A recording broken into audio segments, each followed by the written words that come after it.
A'udzu billahi minasyaitonir rajim. Bismillahirrahmanirrahim. Assalamualaikum warahmatullahi wabarakatuh. Alhamdulillahirabbil alamin wassalatu wassalamu ala asyrafil anbiya'i wal mursalin wa ala alihi wa sahbihi ajma'in, amma ba'd. Bersyukur kita kepada Allah Subhanahu wa taala, limpah dan kurnianya, alhamdulillah. Pagi ini kita masih lagi diberi kesempatan oleh Allah Subhanahu wa taala untuk melakukan amal ibadah, dan seterusnya kita dapat menyaksikan program Tanyalah Ustaz, biar tahu jangan keliru. Apa khabar penonton-penonton sekalian? Mudah-mudahan semuanya dalam payungan rahmat Allah Subhanahu wa taala. Apa kata moleknya, kita buka majlis kita dengan kita membacakan sedikit doa, mudah-mudahan Allah lindungi kita semua. Allahumma inni a'udzu bika minal barasi wal jununi wal juzami wa min sayyi'il asqam. Bismillahilladzi la yadurru ma'a ismihi syai'un fil ardi wala fis sama' wa huwas sami'un alim. Amin amin ya rabbal alamin. Para penonton yang dihormati Allah Subhanahu wa taala, status terkini COVID-19 di Malaysia sehingga 6 hari bulan 5 2021, kes baharu 3,551 kes, kes sembuh baharu alhamdulillah 2,709, dan duka cita dimaklumkan kes kematian baharu 19 orang. Jadi jom sama-sama kita kekalkan penjarakan fizikal, pakai pelitup muka dan sentiasa kita memakai cecair pembasmi kuman agar kita dapat memutuskan rantaian COVID-19. Alhamdulillah, Ramadan penuh dengan barakah, Ramadan penuh dengan rahmah yang Allah Subhanahu wa taala turunkan kepada kita. Namun begitu, terkadang ada di kalangan mereka ini diuji dengan kesakitan. Ada di kalangan mereka ini diuji dengan pelbagai dugaan.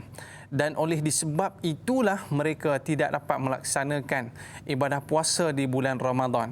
Bagi mengupas topik kita pada hari ini, kita bawakan kepada anda guru kita Al-Fadil Ustaz Ahmad Fawaz Fazil. Apa khabar Ustaz? Alhamdulillah, sihat biu. Sihat. Da'i ya. Da'i Ustaz ya. Baik. Ustaz, seperti mana yang kita sebut sebentar tadi, ada di kalangan mereka ni Ustaz rindu nak berpuasa di bulan Ramadan. Allahu Akbar. Namun disebabkan ujian, dugaan dan rintangan dihadapi oleh mereka, ada di kalangan mereka ini yang diuji dengan tidak boleh berpuasa. Betul. Jadi hari ini kita nak mengupas satu topik yang cukup menarik Ustaz. Penalti Ramadan ataupun penalti puasa Ustaz. Betul. Baik Ustaz. Jadi para penonton kita mesti tertanya-tanya, apakah penalti itu sendiri? Bagi mengupas topik ini, kita bawa Al-Fadhil Ustaz untuk menghuraikan isu ini. Dan para penonton yang ada soalan yang nak diajukan kepada Al-Fadhil Ustaz, boleh call kita di talian 1800 881677 atau terus ke Facebook Tanyalah Ustaz TV3. Baik Ustaz, penalti Ramadan ataupun penalti puasa ni Ustaz, sebagai mukaddimahnya dipersilakan Ustaz. Okey, bismillahirrahmanirrahim. Assalamualaikum warahmatullahi wabarakatuh. Bismillahirrahmanirrahim. Wa sallallahu ala sayidina Muhammad wa ala alihi wa sahbihi wasallam. Da'i Aiman yang saya kasihi. First time kita. First time Ustaz. Alhamdulillah. Anak-anak muda sekarang dan semua warga penonton Tanyalah Ustaz, rancangan nombor 1 dunia, bukan Malaysia kan? Dunia Ustaz. So penalti ini ilham daripada kita punya penerbit lah. Maknanya kita kena qada puasa dan perkara-perkara yang berkaitan dengan qada. Seperti fidyah dan kafarah. Dan kita dah nak penghujung ni, mungkin di sana ada orang kata apa, salah faham ataupun misleading, kekeliruan dalam isu qada, yang melibatkan orang sakit, melibatkan orang mengandung dan menyusu. Semuanya dalam erti sakit juga, walaupun mereka ini mengandung tetapi mereka mengambil hukum sakit. Jadi sebahagian daripada hukum yang berkaitan dengan orang mengandung dan menyusu mengambil hukum orang sakit. Dan kadang-kadang ditambah nilai dia. Ditambah denda dia. So kita akan huraikan dahulu apa definisi qada. Dalam perbahasan ilmu usul, ya, kemudian digauli dengan ilmu fiqh, ibadat yang berkaitan dengan zaman ini ada 3. Yang pertama dinamakan sebagai adaan. Okey, kita sembahyang pun sebut tunai. La ni lah, bahasa la ni guna bahasa la ni, tunai la ni lah. Tunai. Kemudian disebut sebagai qada. Yang didefinisikan oleh ulama kita, ma fu'ila ba'da waqtihi, apa yang dilaksanakan selepas waktunya. Okey. Makna sekarang ni qada, kalau dalam bulan puasa dilakukan puasa tersebut, dia rukun semua sama saja. Tetapi dilakukan di luar Ramadan. Seperti kita sembahyang asar di waktu maghrib. Makna dilakukan kefarduan ini luar pada waktu. Sama ada sebab sengaja atau tidak sengaja. Walaupun berbeza asbab dia punya trigger dia berbeza, namun natijahnya sama. Itu dinamakan sebagai qada. Dan dia kalau bahasa muamalat ni hutang lah. Hutang. Kena bayar, tak kira lah bila pun. Ni kira hutang dengan Allah, hutang Ustaz. dengan Tuhan. Oh. Okey, yang ketiga nama dia i'adatan. I'adatan ni dalam bentuk pemulihan lah. Kita buat kurang sempurna. Mungkin kita sembahyang seorang-seorang. Kemudian kita laksanakan sekali lagi kerana kita nak dapatkan kesempurnaan solat. Tetapi dalam puasa tidak ada i'adah. Okey, katalah kita sembahyang seorang-seorang di rumah, kemudian kita pergi masjid jumpa jemaah. Kita boleh sembahyang sekali lagi. Itu namanya i'adah. Ataupun kita sembahyang tidak sah. Sembahyang, lupa. Pokoknya ada perkara yang membatalkan sembahyang kita. Ulang balik. Ulang dalam waktu yang sama. Nama dia i'adah. I'adah. So i'adah ada 2 keadaan. 2 definisi dan 2 keadaan. Cuma dalam puasa ni kita hanya satu saja. Sama ada adaan ataupun qadaan. Dan adaan sudah sentuh ada istimewanya. Kerana pahalanya lebih besar. Berganda-ganda daripada qada. Qada kita buat dalam bulan yang lain. Dia tak ada kelebihan dah. Berganda-ganda yang digandakan oleh Allah Subhanahu Wa Taala. Jadi qada ini merupakan fikrah hutang yang perlu dibayar kepada mereka yang cuai ataupun mereka yang terhalang kerana keuzuran syar'i dan juga hissi. Ada 2. Keuzuran ni ada 2. Ini agak mungkin detail sikit tapi kena terang supaya orang boleh catat dan belajar. Betul. Nama pun program Al-Ustaz. So, halangan ini ada 2. Satu halangan syar'i. Satu halangan hissi. Hissi ni maksudnya halangan yang boleh kita kesan. Seperti sakit. Seperti gila. Seperti pitam, koma dan seumpama dengan dia.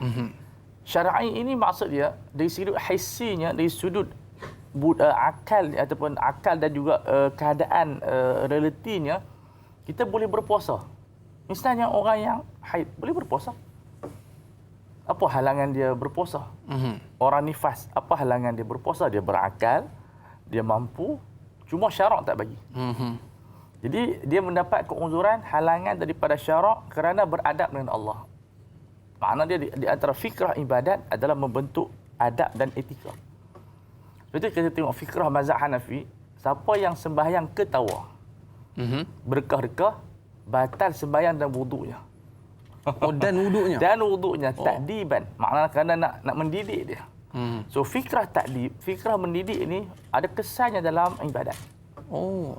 Jadi kenapa orang tanya, saya orang haid mampu berpuasa. Tetapi memang ada nas. Kunna nu'maru biqada'is shaum kama kunna nu'maru biqada'is shaum la nu'maru biqada'is shalah. Makna beri bulan puasa, mereka ini diperintah qada. Bila mereka tinggal, kata Aisyah, diperintahkan qada pada bulan yang lain. Tapi sembahyang tak perlu qada lah sebab sehari 5 kali. Kalau 6 hari, 10 hari, dah berapa puluh lah. So, kaedah al-masyaqqah tajlibu taisir itu mengangkat bebanan sembahyang ke atas orang yang haid ataupun nifas. Tapi puasa ni setahun sekali. So, mizan dia tidak sama. Setiap ibadat dia ada mizan. Kalau terlampau banyak, qada tidak ada. Kalau sikit, qada dia ada. Supaya kita dapat merasai kemanisan tersebut. So, apabila orang yang didatangi haid, dia kurang bersih. Bukan maksud dia tidak beradab, tapi kalau puasa tu tak apa nak elok. Tuhan inginkan seseorang itu datang dalam bentuk yang bersih. Tahir. Kalau Quran pun la yamassuhu illal mutahharun, begitu juga dengan puasa. Konsepnya sebegitu rupa. So orang yang haid dan juga nifas, mereka mampu berpuasa. Tapi syarak kata tak apalah. Di antara sifat rahmat Allah Ta'ala kepada kamu, wa ma ja'ala 'alaikum fid dini min haraj, kami tak mau bebankan kamu. Sebab orang yang haid dan nifas ni ditimpa tekanan dalaman, dia ada penyakit, orang kata apa, dia muram sedikit, murung dan seumpama dengannya, sakit kan. Orang ibaratkan orang yang kena haid ni seperti ulcer. Bila kita ulcer, kita rasa nak makan pun tak seronok. Betul Ustaz. Jadi elok syariat mengurangkan bebanan mereka dengan mintakan jangan berpuasa. Oh. So kamu rehat, bukan rehat lah. So kamu berehat daripada berpuasa, tapi kenalah berzikir. Oh. Keadaan kita sekarang ni bila tinggal puasa dia terus. Berzikir pun tidak, berdoa pun tidak. Sedangkan ulama menyatakan bila seorang wanita itu haid, setiap waktu sembahyang tu dia kena duduk dekat tikar sejadah berzikir. Oh. Bahkan Al-Imam Ibnu Hazm Al-Zahiri menyatakan wajib. Kerana kewajipan mesti ada pengganti dia. Pengganti dia. Pengganti dia. Kalau kita wuduk tak ada air, kita ambil tayamum. So sembahyang ni fikrah dia tidak ada, kita kena berzikir dan berdoa dalam masa 5 minit atau 3 minit. Bukan hura-huri Ustaz Ya, bukan. Tapi kita tengok perempuan dah bila tak puasa dia hura-huri, dia tengok kat TV, betul boleh langgan dan sebagainya sampai ke buka puasa. Tapi bukanlah kita salah, cuma adalah waktu dia berzikir, dia berdoa tambahan 10 malam terakhir kita sekarang ni. So fikrah dia mesti ada konsep falsafah dia. Kemudian halangan daripada kemampuan sendiri seperti sakit, seperti musafir ataupun penyakit orang tua. 65 tahun ke atas ni dia panggil syaikhukhah. So dalam pengiraan Islam dia ada satu tahap umur yang mereka ada hukum berlainan dengan orang yang sihat. Yang dinamakan sebagai asy-syaikhul kabir. Yang bermula kiraannya secara angka ijtihad ulama 65 tahun ke atas. So mereka kadang-kadang dah tak mampu berpuasa dah. Ya. Bukan tak mampu sembang boleh. Tapi puasa sembang boleh orang tua. Tapi dia tak mampu nak berpuasa. Jadi mereka diberikan keringanan, saya akan bincangkan nanti. Konsep itu. So mereka tak boleh berpuasa, memang tak boleh berpuasa. Maka syariat dengan konsep dia syariat ni apa dia dai, apa dia Aiman, dia yang benda-mudah, make it easy. Kalau benda yang terlampau susah itu bukan syariat. Maksud dia, syariat bercakap dengan fitrah kita, syariat bercakap dengan akal kita. Kalau kamu nak tahu syariat, make it easy. Jangan ni banyak orang sabut, tanya sana di sini. Kalau batal-batal, make it easy. Contoh dia, ustaz saya ni buka puasa tapi tersilap, azan tu silap. Azan tu silap, marah ke azan pula. Jadi macam mana ustaz? Nak kena qada lah. Kena qada, make it easy. Qada lah. Dah apa kamu buka puasa waktu. Nak buat macam mana? Jadi kita jangan susah-susahkan, make it easy.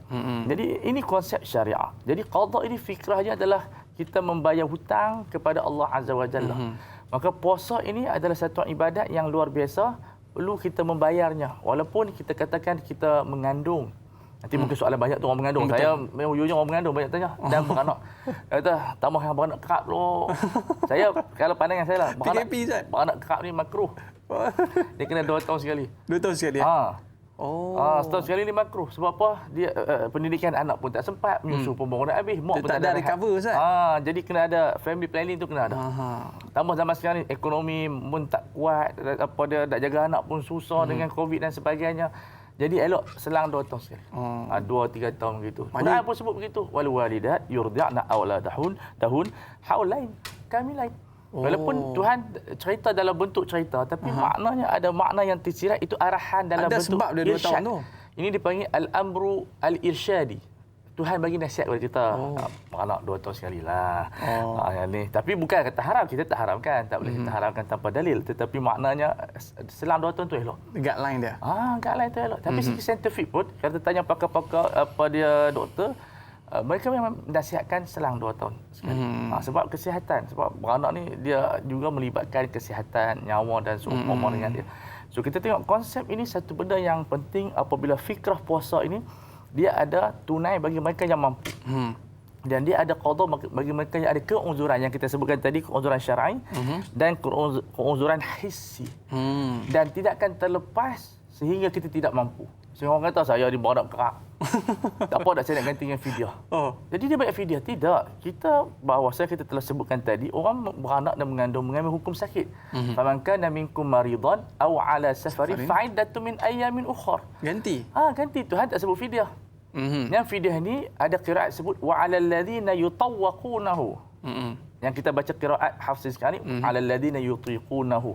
Itu pada permulaan. Maknanya permulaan syariat, sahabat diberi pilihan. Nak puasa kan nak bayar fidyah. Sebab kita tahu tabiat dahulu puasa mula-mula tu susah. Kalau sejarah puasa cerita sikit. Ada masalah ni? Ada masalah lagi, Ustaz? Kalau tak ada, tak perlu kita sambung lagi kan. Tapi cerita Ustaz, ada. bila Ustaz sebut fidyah, Ustaz, sahabat kita nak tanya sikit boleh, Ustaz? Boleh. Okey, ada soalan tak? Ada soalan, Ustaz? Tak ada cerita. Tak apa. Nur Dahlia Biru ni dia nak tanya, apakah syarat seorang itu wajib mengqadakkan puasanya berserta dengan fidyah? situasi yang bagaimana menyebabkan seorang itu dikenakan fidyah. Mohon pencerahan Ustaz. Terima kasih. Hashtag biar tahu jangan keliru. Nak tahu sekarang ni cerita lah makna ada fidyah ni. Dia nak faham fidyah ni adalah apa? fidyah ni maksudnya sama seperti kafarah denda lah. Ganti rugi. Ganti rugi. Iwad. Maksudnya bila kita tak mampu puasa ataupun kita meninggalkan puasa disebabkan faktor, ini mazhab Syafi'i ada faktor orang lain. Seperti faktor anak, faktor kandungan, selamatkan nyawa orang lain, diperintahkan qada dan dikenakan denda sedikit fidyah. So fidyah ni iwadun, satu ganti rugi dalam kadar nusfus sa', 1,5 kilo je. 1,5 kilo. RM3 banyak itulah, bayar RM5 tak apa, senang kita kira begitu kan. So ditambah kepada orang yang ini punya kaedah Syafi'iyah yang meninggalkan kerana faktor orang lain. Oh, disebab orang lain. Sebab orang lain. Anak dia ke? Kandungan dia ke? Mak ayah dia? Boleh juga Ustaz? Dia maksud dia selamat macam ni. Maksud dia orang yang mengandung dia buka puasa sebab anak dia. Dia bimbang kalau tak makan susu tak banyak. Oh, betul juga Ustaz. Dia makan ketam. Sekarang macam-macam betul lah. Tapi bagi saya apa-apa rujuk doktor lah. Doktor daripada kajian bagus. Kemudian apa nama dia, faktor selamatkan nyawa orang. Oh, tu faktor misal dia. doktor dia tengah buat surgery. Mungkin neuro 12 jam. Neuro ni 12 jam berapa lama ni? Ui. Jadi start pukul 8 pagi. Kalau 12 jam berapa dah? Lama tu Ustaz. Kalau dia tak makan, dia rebah. Jadi tapi dia puasa dululah. Jangan masuk dia tak ada bedah pergi makan macam kadang-kadang orang buruh. Macam orang buruh ni kan. tak ada nak penat pergi makan dah. Tak betul tu. Jadi apa nama itu salah. Jadi dia puasa dulu tapi dalam pukul 12 dia rasa pening. Dia nampak warna lain lah ni. Mata patient tu pun ada 4 dah. Masa tu dia kena makan. Wujuban. Wajib. Sebab dia akan membahayakan nyawa orang tu. Jadi dia buka puasa disebabkan pesakit yang dibedah, dia kena qada dan kena fidyah. Orang yang tukang bedah ni, doktor ni? Ya. Dia kiaskan kepada masalah apa? Masalah kalau dalam kitab Fathur Rahman, syarah kepada Matan Zubat, dia sebut kalau kita tengok orang lemah dalam sungai. Kita tak boleh selamat mereka dengan makan. Nak berenang ni perlukan tenaga. Ombak kuat, sungai dan sebagainya. Kita kalau orang kata kedarah dulu. Buka puasa dulu, pergi berenang. Okey. Untuk selamatkan nyawa. Yaqdi wa yufdi. Bayar apa nama dia, dia panggil apa, puasa dan bayar fidyah. So itu keadaan dalam mazhab Syafi'i. Satu lagi ialah mereka yang tidak mampu berpuasa. Dua orang. Orang tua, sakit yang tak ada harapan sembuh pada cerita doktor. Doktor bagi tahu dua orang yang siqah, dia bagi sayang kamu dah tak boleh berpuasa, risiko pada nyawa kamu. Dua doktor. Kalau satu pun kira okey lah, tapi dua lebih baik lah. Dua lebih baik. Sebab dia ada pro and contra. Sebab tu dua ni bagus kan. Seorang kata, tapi kalau dua orang sepakat ni payah nak tipu lah. Okay. So, dia tidak ada harapan penyakit sembuh dah. Ada penyakit, contoh dia dialisis, contoh dia lah kan. Dialisis ni tengok orang juga, ada yang boleh puasa, ada yang tak boleh. Tengok tahap kesihatan. Ataupun kanser dan seumpama dengan dia. So, doktor beritahu kamu memang tak ada harapan sembuh. Maka dia tak berpuasa, dia setiap hari dia bayar sekilo ataupun RM5 lah, saya bagi RM5 senang, lebih tak apa. Bab fidyah zakat ni lebih tak berdosa. Dapat pahala. Faman tatawwa khairan sedekah lah. Jadi pahala sedekah dan dapat pahala wajib sekali. Tuhan ni rahmat, dia luas. Sembahyang tak boleh. Kok kita terajar ni subuh buat 4 lah. Memang tak boleh. Saya ni orang semangat main tu Haji. Saya buat 4 rakaat. Itu dia panggil tak terdik. Itu tak dalam ibadat tak apa, sembahyang tak boleh tambah-tambah. Tapi kalau zakat dia terajak, dia tanya pula, Ustaz saya terajak RM10. Allah, tersedekah lah begitu. Jadi kalau buat duit lebih tak berdosa, dapat pahala lebih. Tapi sembahyang tak boleh. So mereka ni bayar setiap hari. Tapi yang menariknya, diberikan kepada orang miskin. Okay, seseorang. Kalau dia tengok, kalau bagi RM5, dia nak beli apa? Dia boleh kumpul 5 kali 30 tu 150 bagi kat seorang tu je. Sebab syarat dia sehari seorang. So esok seorang lagi, dia juga. Kalau kita kesian lah, kalau bagus beda-beda sikit lah. Ambil 2 orang, seorang ni dapat RM75, seorang ni dapat RM75. Dapatlah beli baju raya. RM5 ni makan capotiau. Lalu capotiau pun tak lepas apa kat Kuala Lumpur. Kalau kedah pun harga RM5. Jadi kita tengok di situ, itu 2 golongan. Baik Ustaz, Ustaz sebut tadi 2 golongan Ustaz. Tapi kadang-kadang dia kata, alamak, saya terpaksa buka puasa Ustaz. Sebab apa? terpaksa kita sering bincang. Sebab Ustaz lagi nak pergi main bola. Ya, Lepas ni kalimah terpaksa tu adalah kalimah yang salah digunakan. salah digunakan. Okey Ustaz, kita jawab Betul. selepas ni boleh Ustaz? Selepas lagi. Okey, para penonton, banyak lagi akan kita cerita. Itu belum lagi kita cerita pasal ibu mengandung. Tak, cerita pasal menyusu lagi. Sejarah puasa tu betul. Jarah puasa pun tertinggal lagi. Okey, para penonton, jangan ke mana-mana, kembali selepas ini dalam Tanyalah Ustaz biar tahu, jangan keliru. Kembali selepas ini.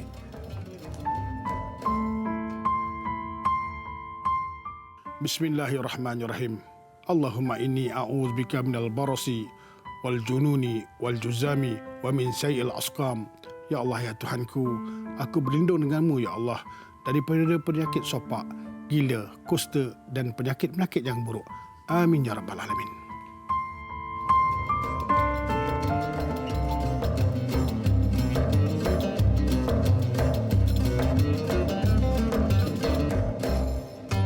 Alright, kembali dalam Tanyalah Ustaz biar tahu, jangan keliru. Bersama dengan kita pada hari ini kita membincangkan satu topik yang cukup menarik, iaitu penalti puasa. Dekat anda pun terkena penalti puasa ni kan. Tapi jangan lupa untuk kita menggantikan puasa kita dalam keadaan yang Ustaz sebutkan sebentar tadi. Ya. Tapi Ustaz, ada yang bertanya kepada kita Ustaz. Ya. Dia ni atlet. Main bola sepak contoh Ustaz sebab kawan-kawan kita kat luar tu ada yang atlet bola sepak juga Ustaz. Mereka kata dia orang terpaksa mengikuti latihan pagi, tengah hari, petang kan. Jadi dalam keadaan seperti itu Ustaz, dia orang tak larat nak puasa. Ya. Bagaimana keadaan seperti ini Ustaz? Baik, isu ini sebenarnya isu yang besar yang melibatkan negara. Makna dia mereka bermain itu untuk negeri atau negara dan itu merupakan profession mereka. Sebab itu kalau dari segi kaedah, mereka, kalau pekerjaan kita ambil kaedah pekerjaan itu pekerjaan yang halal. Kalau mereka sampai tahap tidak mampu untuk berlatih, okey, sampai tahap kena berbuka, kalau kita guna kaedah ghalabahul ju'. Man ghalabahul ju', dia memang tak mampulah. Kalau dia buat juga, dia pengsan. So, kaedah ni boleh diaplikasikan kepada mereka yang terlampau lapar. Tapi jangan makan awal. Saya sebut tadi, jangan makan awal. Masuk-masuk tadi makan dah. Kalau kita tengok, Sarapan siap-siap? kita tengok Pogba pun, dia puasa. Oh. Ya. Masa main dia puasa. Sebab itu kita tak boleh. Dia begini, untuk membuka puasa secara man ghalabul ju', dia bukan mufti ataupun seseorang yang menjawab. Diri sendiri yang kena tahu. Dia tak boleh tipu Tuhan. Memang dia rasa memang nak pitam lah. Oh, nak habis dah tu. Ya. Jadi ini yang termasuk dalam kaedah istafti qalbak. Ada bab yang mufti hanya bagi guideline. Maknanya dia bagi kaedah man ghalabahul ju'. Siapa yang mana kelaparan ini mengatasinya sampai dia tidak berupaya untuk meneruskan puasanya. Kalau terus juga boleh pingsan tak? Ya, dia berisiko. Maka ketika itu hukum dia mengambil hukum tersebut. Sebab ini, tapi nak melaksanakan dia tak boleh pukul rata. Sebab ada orang yang dia bersahur, dia boleh berlatih. Tapi saya minta lah latihan tu janganlah berat sangat. Saya dulu saya kenal baik dengan dia pemain bola Malaysia, Kapten Kedah, Radhi Madin. Mereka latihan macam mana Ustaz? Dia boleh latih petang. Oh, dia pun puasa. Start tengah hari lah. Saya pergi tengok pun latihan pun pergi puasa juga. Masa tu saya form 2, jalan kaki je. Ya. 3 km naik basikal. Saya dulu pemain bola. Kalau saya tak jadi ustaz, saya sama dengan Beckham mereka. Ya ke? Macam itulah. Jadi cerita hikayat dia. Perlu dipandu sebab latihan bola ni kalau kita buat pagi 8 ke 10, kami main bola, kita pun main bola. Jadi okey je. Takkan mana ada latihan pukul 12 tengah hari. Betul Ustaz. Yang tu main bola tengah hari, orang tak main bola. Jadi saya rasa perlu dahulu ni, bukan saya tak jawab lagi untuk ni. Dia mesti cari baik. Saya kena pergi tengok latihan tu macam mana. Tapi tak boleh terus jawab Ustaz Sekejap lagi dia pun hitung atau pukul 12. Jadi kita kena tengok dulu latihan pukul apa. Dan bola selalu start pukul 4 petang. 4 petang sampai pukul 6. Tak ada masalah apa. Habis tu? Pasal apa tak buat malam? Betul juga. Jadi perlu manajemen tu kena elok. Sebab kita pun main bola juga, bukan tak main. Cuma Ustaz pun main bola juga. Tapi tu bezanya tak wakil Malaysia lah. Dengan negeri kita peringkat daerah main bola Bali, peringkat main bola sekolah sebagainya. Tapi latihan memanglah training negara besar lagi. Cuma bagi saya, kalau benda itu boleh diatur, latihan 8 sampai pukul 10, rehat sekejap, pukul 4 sambung sampai pukul 7, tak ada keperluan nak buka puasa. Oh. Pemain bola kuat, badan abang sadoh. bukan badan macam Mr. Bean tu. Jadi saya tidak rasa ada keperluan di sana. Melainkan dia tu ghalabahul ju'. Memang dia tiba-tiba nak pitam. Dia benda ni tak sama hari-hari. Ada hari kita kuat, ada hari. Jadi tengok kepada harian dia. So bagi saya benda ni yang lebih afdal dijawab oleh para mufti kita. Sebab ni berkaitan dengan negara. Oh. Saya ni orang kecil je. Kerana dia soalan ni sepatutnya bukan tanya kepada program Al-Ustaz. Dia kena tulis surat cerita betul-betul, hantar kepada mufti wilayah ataupun mufti negeri dan mereka teliti secara mendalam. Tapi jawapan saya ni tak boleh pakai ni. Ni saya bagi kaedah. Ni kaedah lah. Sebab benda ni melibatkan sektor dan industri. So perlu diteliti, kena tanya betul ke mereka ni hilang tenaga berapa jam. So kita kena cek keadaan dan kondisi kan. Yang tu lebih tepat lah kita sebab sebut. Sebab al-ifta' bina al-waqi'. Fatwa ni mesti ke atas realiti. Kita nak tengok realiti main bola ni macam mana. Dah hampa badan kuat. Saya tiba-tiba tak larat teruk juga. Ya. Oh, okey Ustaz. Ni dalam keadaan kita perlu meletakkan satu-satu hukum ni Ustaz. Mesti perlu bergantung pada mufti Ustaz. Fatwa dia akan berubah mengikut keadaan. Tapi kalau main bola kampung memang haram bukalah. bukan. Sebab itu profession mereka. Ya, pemain bola ni adalah profession melibatkan kerugian, untung, rugi, kerajaan bayar duit pemain apa semua tu. Dia ada profession dia. So benda tu perlu ada pengiraan iktibarat yang perlu diteliti oleh mufti. So saya rasa benda ni minta mereka pemain bola bagi tahu kepada persatuan setiap kalau KAFA ke Kedah KFA dan sebagainya bincang dengan sahibul samahah. Jadi benda tu akan selesai dengan baik. Okey Ustaz. Maknanya ada jalan dia. Ada. Fatwa ni menjawab benda yang kecil sampai yang besar. Fatwanya adalah itu pekerjaan mereka Ustaz. Sebab itu mihnah. Mihnah maksudnya profession mereka. So gaji mereka tu halal. Maknanya sebab mereka tak main judi. Okey. Sebagai ulama yang mengharamkan sebab dia tengok fikrah bola ni fikrah judi. Di pertandingan tak tahu pertandingan apa. Kan? Sepak bola gol. Tapi dia adalah hiburan lah semasa. Dan dia adalah benda yang paling popular dalam dunia. Semua tengok. Tok guru pun tengok. Dia pemimpin pun tengok. Kalau kalah ni boykot bergaduh. Bola ni dia adalah nyawa bagi orang awam. Sesebuah negara Ustaz. Allah, kalau kita tengok dahulu Mesir kalah dengan Jazirah, tak masuk Piala Dunia, depa boykot kedutaan. Sampai tahap tu. Sampai tahap tu, tapi kita jangan macam tu. Jadi tapi nak abang bola ni satu sinar kepada sebuah negara. Kalau menang hak lain tak bangga sangat, tapi kalau menang bola luar biasa. So saya rujuk pada mufti, itu yang baik. Okey, cantik Ustaz. Saya suka bila Ustaz jawab seperti itu Ustaz. Kita bukan nak hukum orang. Tapi kita nak meletakkan satu tu pada tempatnya Ustaz ya. Dan Ustaz memberikan satu kaedah supaya kita merujuk kepada majlis fatwa dan sebagainya. Okey. Tapi apa yang saya faham daripada apa Ustaz yang Ustaz sebut sebentar tadi, tak adalah orang kata tengah hari ini kita dah bantai makanan Ustaz ya. Maknanya setelah bila dah sampai tahap tu Ustaz ya. Man ghalabahul ju'. Memang kita tahu, bila kita musafir, kita sampai tahap tak boleh bawa kereta dah. Kan, tak boleh ni kena makan juga. Abang kita ambil. Tak ada apa-apa dah makan dah. Buka sekejap Ustaz. Ya. Subhanallazi sakhkhara lana hadza. Lepas tu terus buka masuk. Okey Ustaz. Ini ialah Ustaz. Ini ada satu situasi ni cukup menarik. Ya, sebab Ustaz kadang-kadang Ustaz bulan puasa pula bini kita nampak cantik. Okey.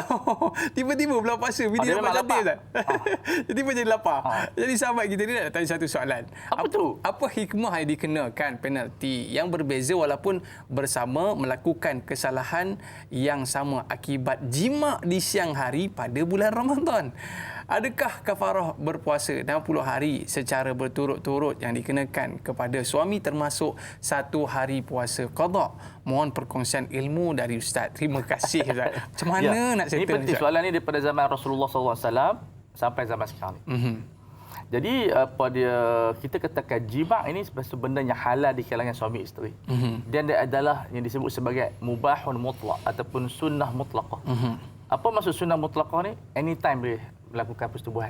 Ada orang kata malam Jumaat, malam. Dia tidak ada malam dan tidak ada hari.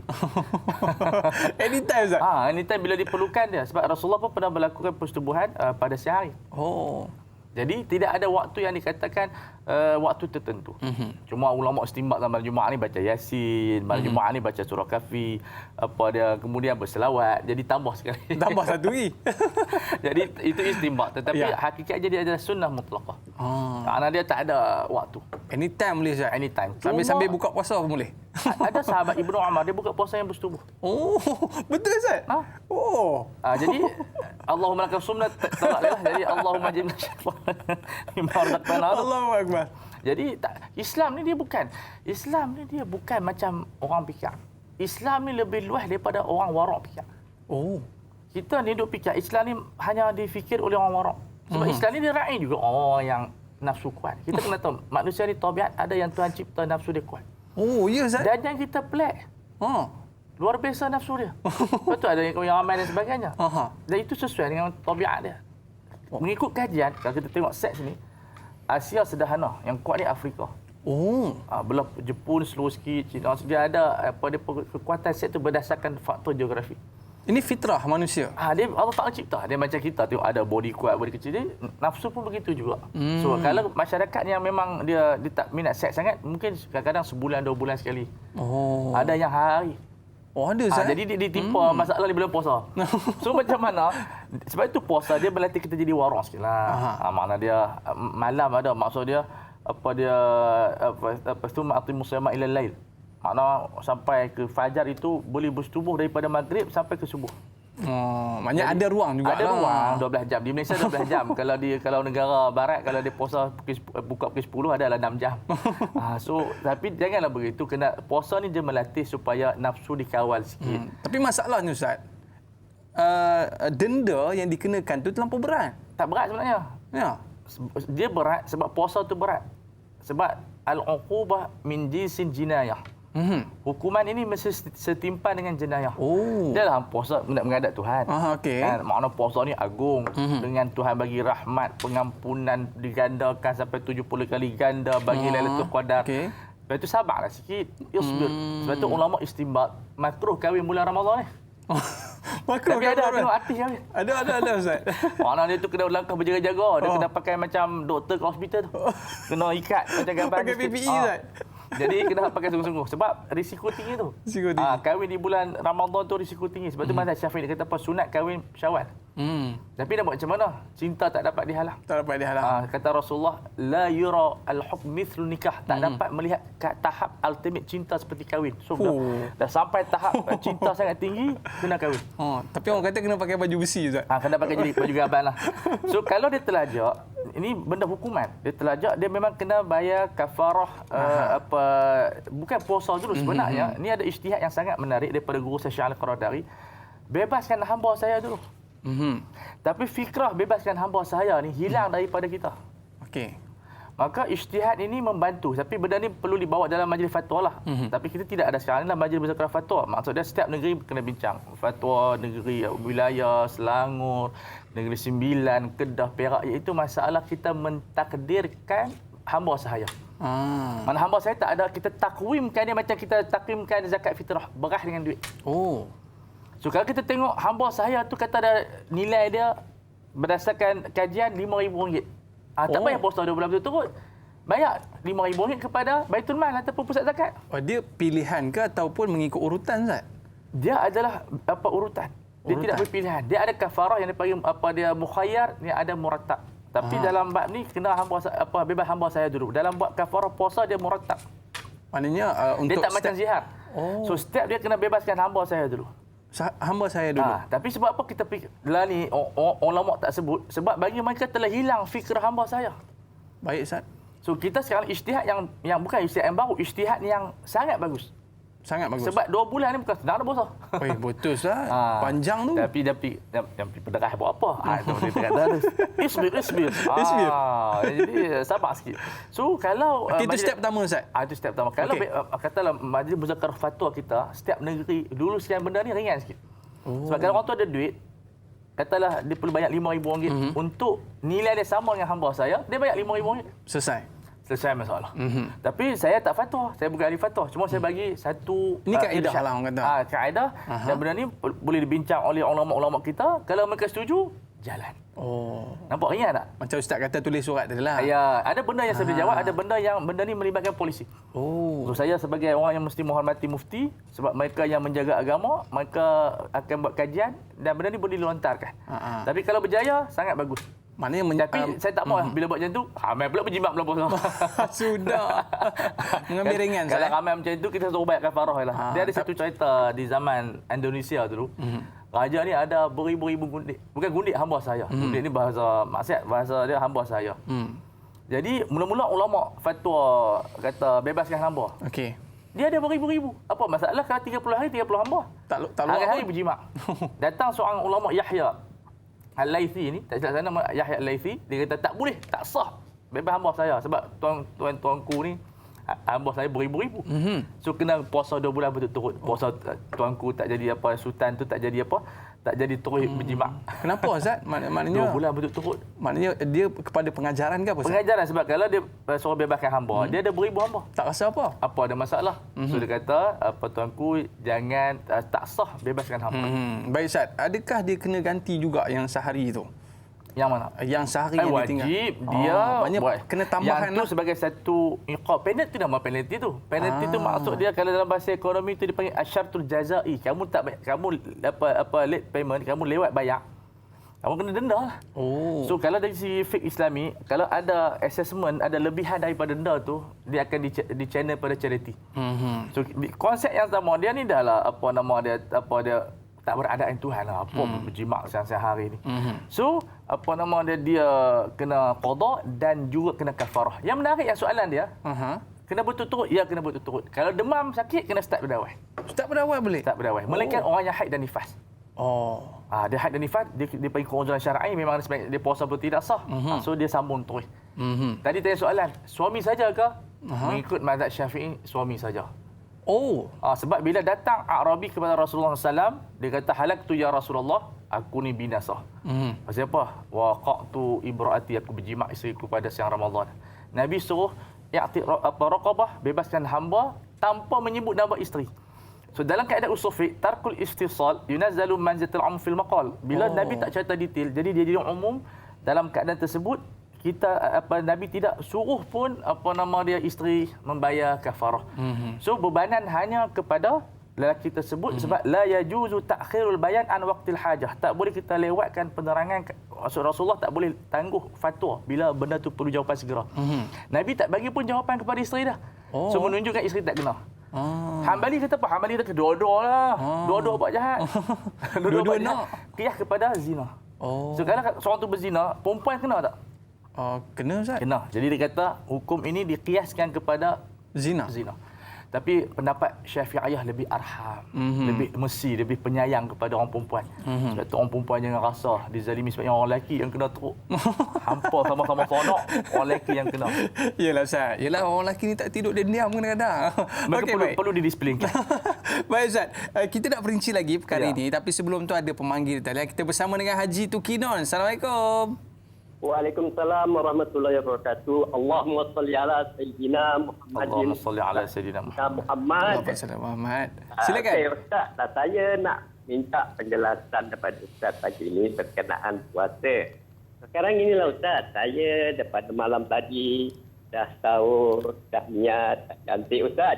Tapi tiba-tiba pada sebelum zuhur ni Ustaz, saya termuntah Ustaz. Tak sengaja, bukan saya nak muntah-muntahkan Ustaz. Termuntah. Jadi saya nak minta Ustaz penjelasan, adakah kita kena kafarah ataupun kita nak teruskan puasanya ataupun kita nak maknanya batalkan puasa kerana kita termuntah. Itulah soalannya Ustaz pagi ini. Terima kasih banyak-banyak. Assalamualaikum. Waalaikumsalam warahmatullahi. Ni orang famous ni, Orang famous Ustaz. Top pada ustaz-ustaz ni. Ustaz, dia muntah. Dia termuntah. Dan dia decide untuk berbuka. Abi Syuja' disebut man ghalabahul qai'u. Siapa yang ditewaskan oleh muntah, dia sakitlah. Jadi fala qada alaih. Tak ada apa-apa. Dia teruskan puasa. Dia cuci mulut, dia wajib cuci mulut tu. Dia cuci mulut, kemudian dia teruskan berpuasa. Okey Ustaz, kita akan perinci lagi perkara ni Ustaz. Tapi siapa yang sengaja memuntahkan, dia lawyer, dia memuntahkan itu kena qada. Okey Ustaz. Saya ada satu soalan berkaitan dengan muntah ni Ustaz. Tapi kita berehat seketika boleh Ustaz? Eloklah. Okey, kembali selepas ini tanyalah Ustaz biar tahu jangan keliru.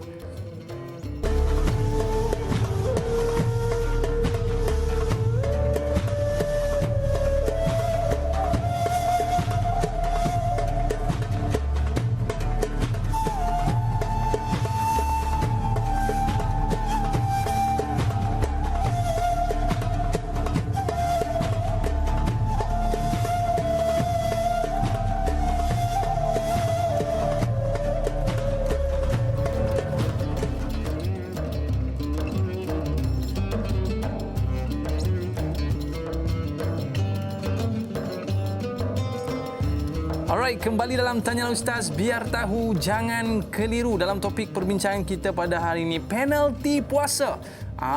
Kita nak tahu hari ini kita kena penalti ke tidak. Dan bila kita dah kena penalti ni, jangan buat dek je Ustaz ya. Kita pastikan kita sama ada kita menggantikan puasa ataupun membayar fidyah, kafarah dan sebagainya. Baik Ustaz, tadi muntah. Kita sebut pasal muntah. Masalah Ustaz, angin dalam perut ni banyak sangat. Sampai tahap kita ni dah tak sedap badan. Kan? Dan kadang-kadang terpaksa memuntahkan. Boleh ke Ustaz? Okey, bagi mereka yang dipanggil sebagai istaqa'ah, dia cuba memuntahkan talabul qaid, itu batal. Sebab dia mengeluarkan makanan dan selalunya sakit-baki makanan itu akan masuk balik. Itu yang menyebabkan trigger kepada pembatalan. So qada ya pada hari berikut, pada bulan berikutnya. Okey, tapi ada benda yang hampir sama dengan muntah tapi dia tak muntah. Tapi tidak batal. Kalau dia tarik iqtala', iaitu gelema. Kadang-kadang kita gelema kita bawa keluar. Tu macam sendawa tu Ustaz, dia terkeluar. Kita keluarkan gelema kita daripada atas ke hidung ataupun daripada leher.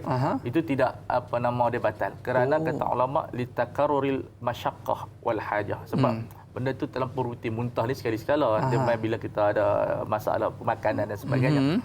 So itu bezakan. Sebab nanti orang terfikir pula, yang itu tak apa, gelema kita tarik tak batal pun. Muntah macam tu juga. So muntah yang pertama ada nas, kemudian dia ada sebab dia takut makanan masuk ke dalam, tetapi dia berlaku sekali-sekala. So syariat ada timbang lah. Macam gelema, poyak liok semua ni, dia benda yang kalau kita semua lagi lah. Benda tu boleh ada, tapi kena pastikanlah jangan berada pada had zahir, pada makhraj kha. So kalau kha kita kena keluarkan lah. Kat sini. Kata gelema ada kat sini dah. Kita kena ludah lah. Okey Ustaz. Kalau telan tu je sedap ya. Masih begitu. Maknanya kalau masih di bawah ni dia bila kita belajar tajwid, ada kesan tajwid pada fiqh iaitu makhraj. Macam mana ulama disebut hadul zahir, hadul batin. Had zahir macam mana? Makhraj kha. Itu zahir dah tu. Zahir. Macam keluar dah tu. Kita rasa dah boleh makan. Kemudian kalau ha dengan hamzah itu batin. Yang itu masuk balik pun tak apa. Yang itu tidak batal.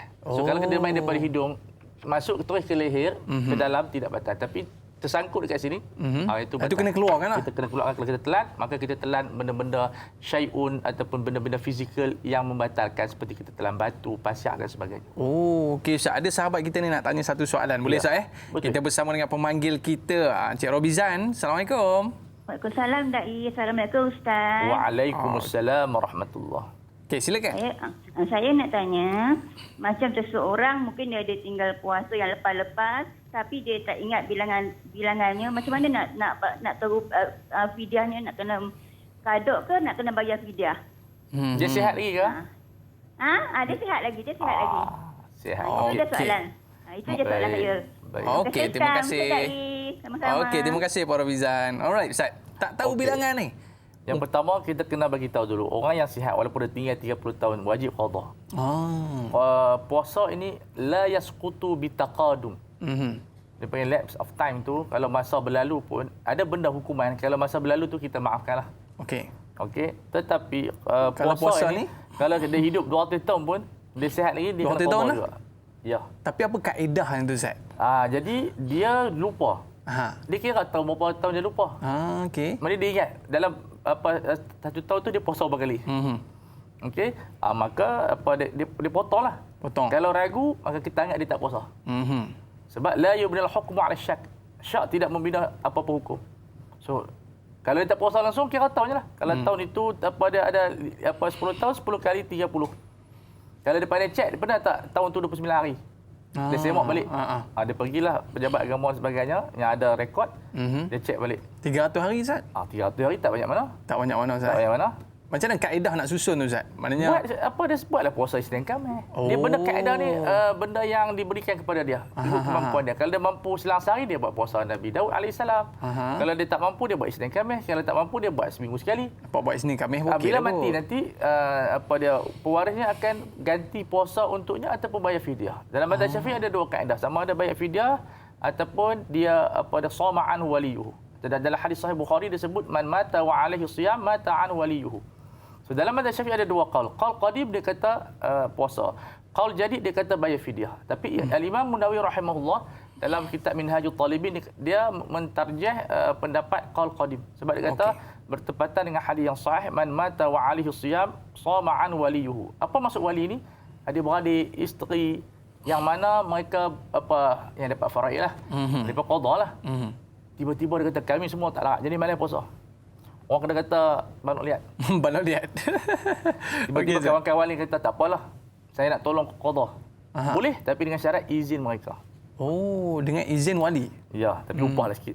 Oh, iyalah Ustaz. Boleh Ustaz?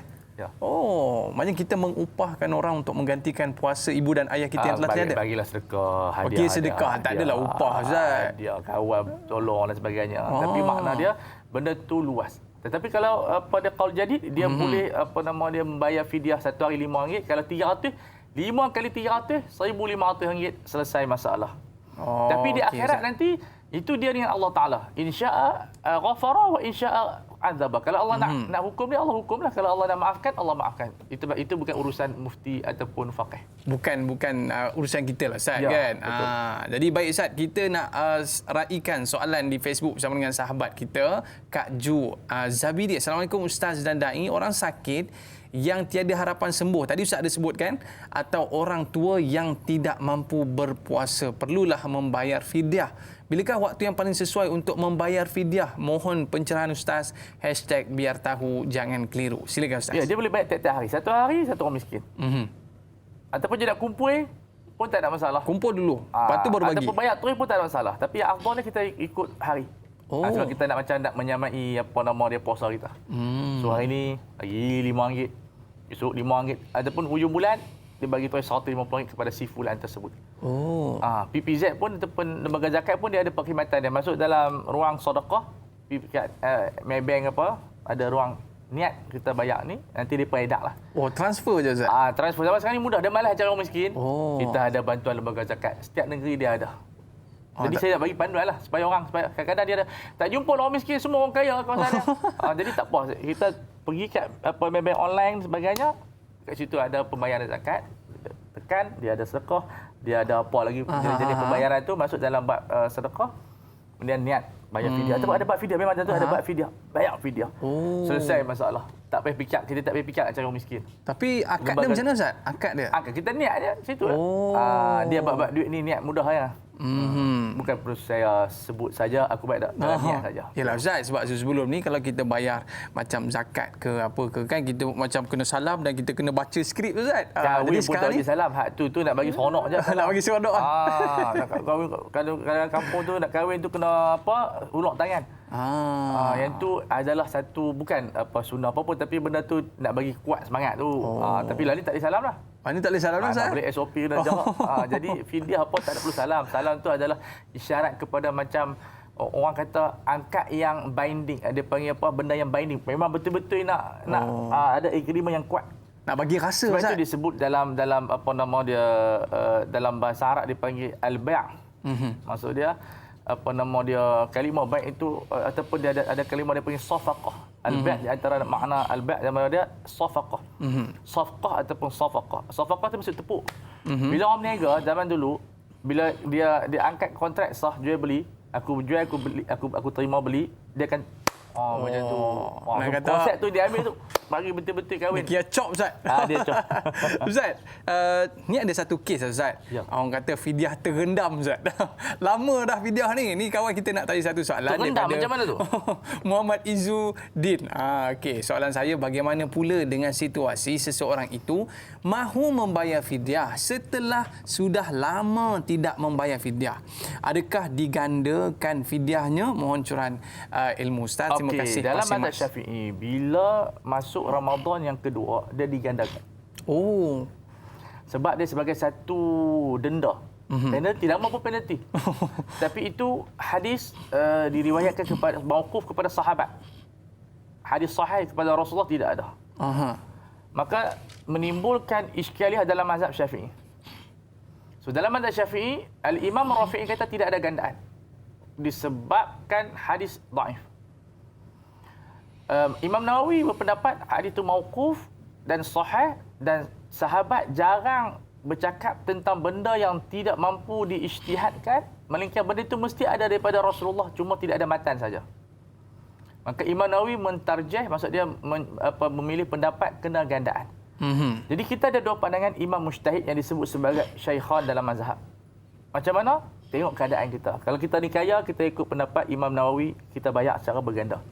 Kalau kita ni orang miskin, gaji pun 3,000 ke bawah, kita ikut Imam Rafi'i, tak payah gandakan, cukup bayar sekali sahaja.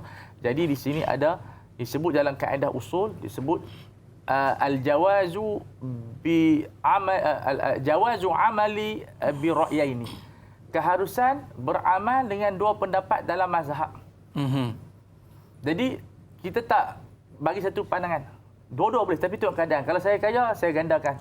Kalau saya ni miskin, saya ambil pendapat Imam Rafi'i kerana lebih arham wa hadza arfaqu bi hadhil ummah. Ini pendapat yang lebih penyayang kepada orang miskin. So miskin dan kaya dia ada kesan dia. Dari segi fatwa dan juga segi hukum. Okey Ustaz. Tapi Ustaz, mungkin Ustaz boleh cerita sikit Ustaz, macam mana kita nak kira tu Ustaz bila sebut gandaan. Tapi kita nak berehat seketika. Okey, baik. Para penonton, kita nak menonton satu kapsul bersama dengan Ustaz Don. Tajuknya adalah Sirah Ramadan. Jom kita saksikan.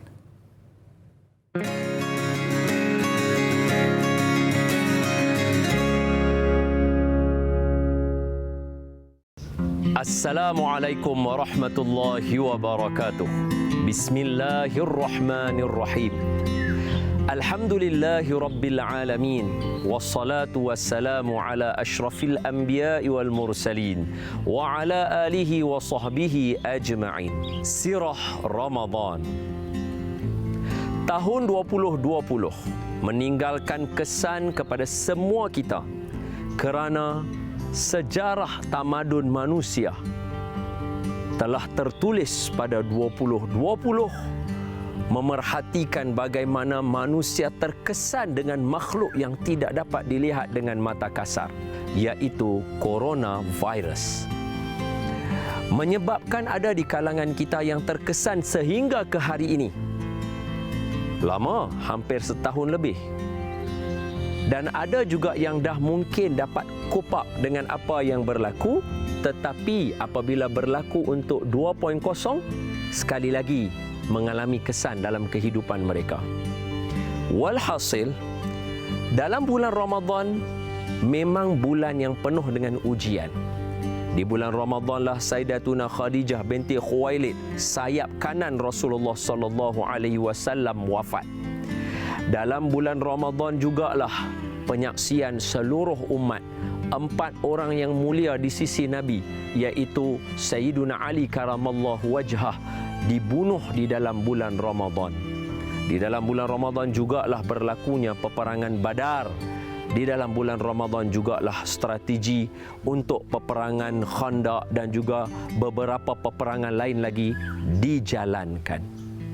Dalam masa yang sama, jangan lupa, bulan Ramadan juga adalah lambang kemenangan umat Islam apabila baginda Nabi SAW berjaya membuka kota Mekah sekaligus memartabatkan kerajaan Islam pertama di dunia selepas Nabi Isa SAW. Bagaimana ketika itu Islam tersebar, surat dihantar dengan cop yang menuliskan Muhammad Rasulullah sallallahu alaihi wasallam. Jadi, bulan Ramadan bukan sahaja diuji, sebaliknya bulan mengangkat martabat. Diangkatkan kedudukan kita daripada manusia biasa menjadi manusia yang khawas, daripada khawas menjadi khawasul khawas. Bagaimana keadaan kita boleh berubah di dalam bulan Ramadan? Kerana setiap malam Allah Subhanahu wa taala menghampiri langit dunia dengan berkata, "Mana dia hamba aku yang nak aku perkenankan doanya? Mana dia hamba aku yang ingin bertaubat? Mana dia hamba aku yang berhajat? Aku ingin tunaikan hajatnya, aku ingin menerima taubatnya, aku ingin beri apa yang dia inginkan." Dan di dalam bulan Ramadan juga Nabi SAW menyatakan kepada kita dalam hadis baginda bahawa bulan ini bulan yang dimakbulkan doa. Saya tidak mengatakan, senang saja, yang mana yang terkesan, jangan over lah. No. Yang terkesan tetap terkesan. Sebab dalam sejarah umat Islam memang ada terkesan. Dalam kehidupan kita terkesan. Apa masalah? Memang kita okey. Terkesan, no problem. Yang penting jangan putus asa. Kerana bulan ini mengajar kita, pintu syurga dibuka seluas-luasnya. Pintu neraka ditutup rapat. Syaitan-syaitan dibelenggu. Yang ada sekarang adalah usaha kita. Dari segi doa, tawajuh, pengharapan, kesungguhan kepada Allah Subhanahu wa taala. Bukalah kembali sirah yang berlaku dalam bulan Ramadan. Jadikan ia sebagai satu inspirasi untuk kita. Tahu bahawa bulan ini bukan sahaja hanya ada kita. Sebaliknya rahmat Allah melimpah ruh di dalam bulan Ramadan. Seperti Nabi kata, syahrun azimun mubarakun. Bulan kemuliaan dan bulan penuh keberkatan. Semoga rahmat dan berkat Allah Subhanahu wa taala melimpah ruh atas kita dan mengeluarkan kita dari belenggu kehidupan yang sedang kita lalui sekarang. Aqulu qawli hadza wa astaghfirullahal azim li wa lakum.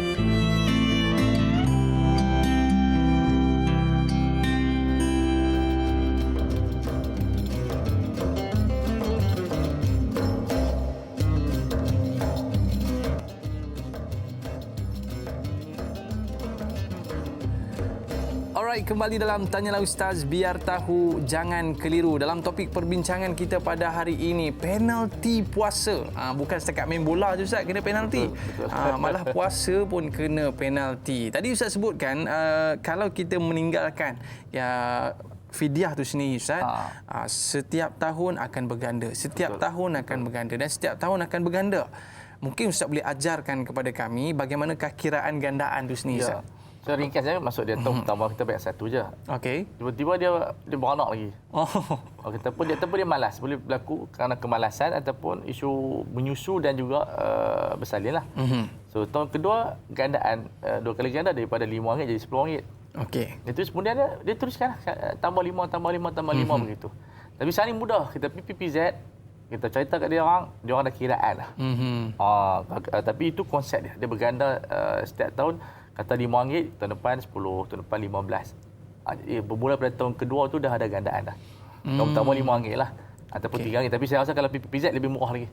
RM5 tu saya saja letak dah. Bagi ikhtiar. Lebih sikit lah. Sebab setiap negeri kiraan dia berlainan. Jadi kita letak lebih sikit sebagai satu, orang kata apa, kelegaan sedikit. So itu satu jalan yang mudah. Tapi saya sebutkan tadi, dalam mazhab Syafi'i ada 2 qaul, tapi bagi mereka yang tak mampu untuk melepaskan dia punya ibrak, dia punya tanggungjawab di hadapan Allah, dia boleh bertaklid kepada mazhab Imam Rafi'i. Bagi jenis ibu-ibu yang mengandung ni Ustaz, kita nak cerita selepas ini. Boleh Ustaz? Boleh. Sebab ni penonton-penonton kita ni ada tengah mengandung ni Ustaz. Banyak. Walaupun bulan puasa. Bulan puasa ni. Tapi sebelum tu Ustaz, kita nak raikan pemanggil kita di talian. Assalamualaikum. Waalaikumsalam warahmatullahi wabarakatuh, Da'i dan Ustaz. Apa khabar Haji Ismail? Alhamdulillah sihat. Silakan. Okey, soalan saya begini tanya. Ya. Apakah penalti bagi seseorang yang sengaja membatalkan puasanya jika berbanding orang yang terpaksa membatalkan atas sebab-sebab tertentu? Itu ya soalan saya. Terima kasih. Assalamualaikum warahmatullahi wabarakatuh. Okey Ustaz, orang yang sengaja membatalkan puasanya. Dalam mazhab Syafi'i tak ada penalti. Cuma dia berdosa besar lah. Ya, jadi dia wajib bertaubat nasuha yang pertama, kemudian dia qada pada selepas bulan Ramadan. Cuma mazhab lain dia anggap dia qiyas kepada sengaja ni kepada jima'. Tapi mazhab dia ketat lah. Hanafi dan sebagainya, dia menganggap ailah kafarah tu bukan jima', tetapi sengaja mencemari bulan Ramadan. Mencemari bulan Ramadan. Jadi kalau dia buka macam duk buka depan orang mencemari tu, dia boleh kena kafarah. Tetapi kita mazhab Syafi'i alhamdulillah, mazhab rahmah, hanya qada saja dan bertaubat nasuha. Dia berdosa, yang kedua dia kena taubat dan dia kena ganti. Dia kena ganti. Jadi tapi yang kalau dia tak dia terpaksa buka sakit, itu memang diberi keringanan. Fa man kana minkum maridan aw ala safarin fa iddatu min ayyamin ukhra. Jadi orang yang diharuskan, ini dipanggil orang yang diharuskan berbuka. Ya, jadi tidak ada masalah. Qada sahaja tanpa dosa. Cuma mungkin kita ada tanya, nak kena qada cepat ke qada lambat? Maka orang yang buka sengaja, yajibu alaihi alqada'u fawran. Fauran ni wajib cepat Ustaz segera. Oh. Tangguh dia berdosa gitu. Jadi dosa dia bertambah begitu. Dia berganda. Tapi bagi mereka yang berbuka disebabkan keharusan, maka sunat sahaja segera, dibolehkan takhir sampai Syaban. Okey Ustaz. Jadi kita jelas kat situ, Betul. janganlah saja tiba-tiba nak buka puasa Ustaz ya, Betul, kalau tak ada betul. sebab. Baik.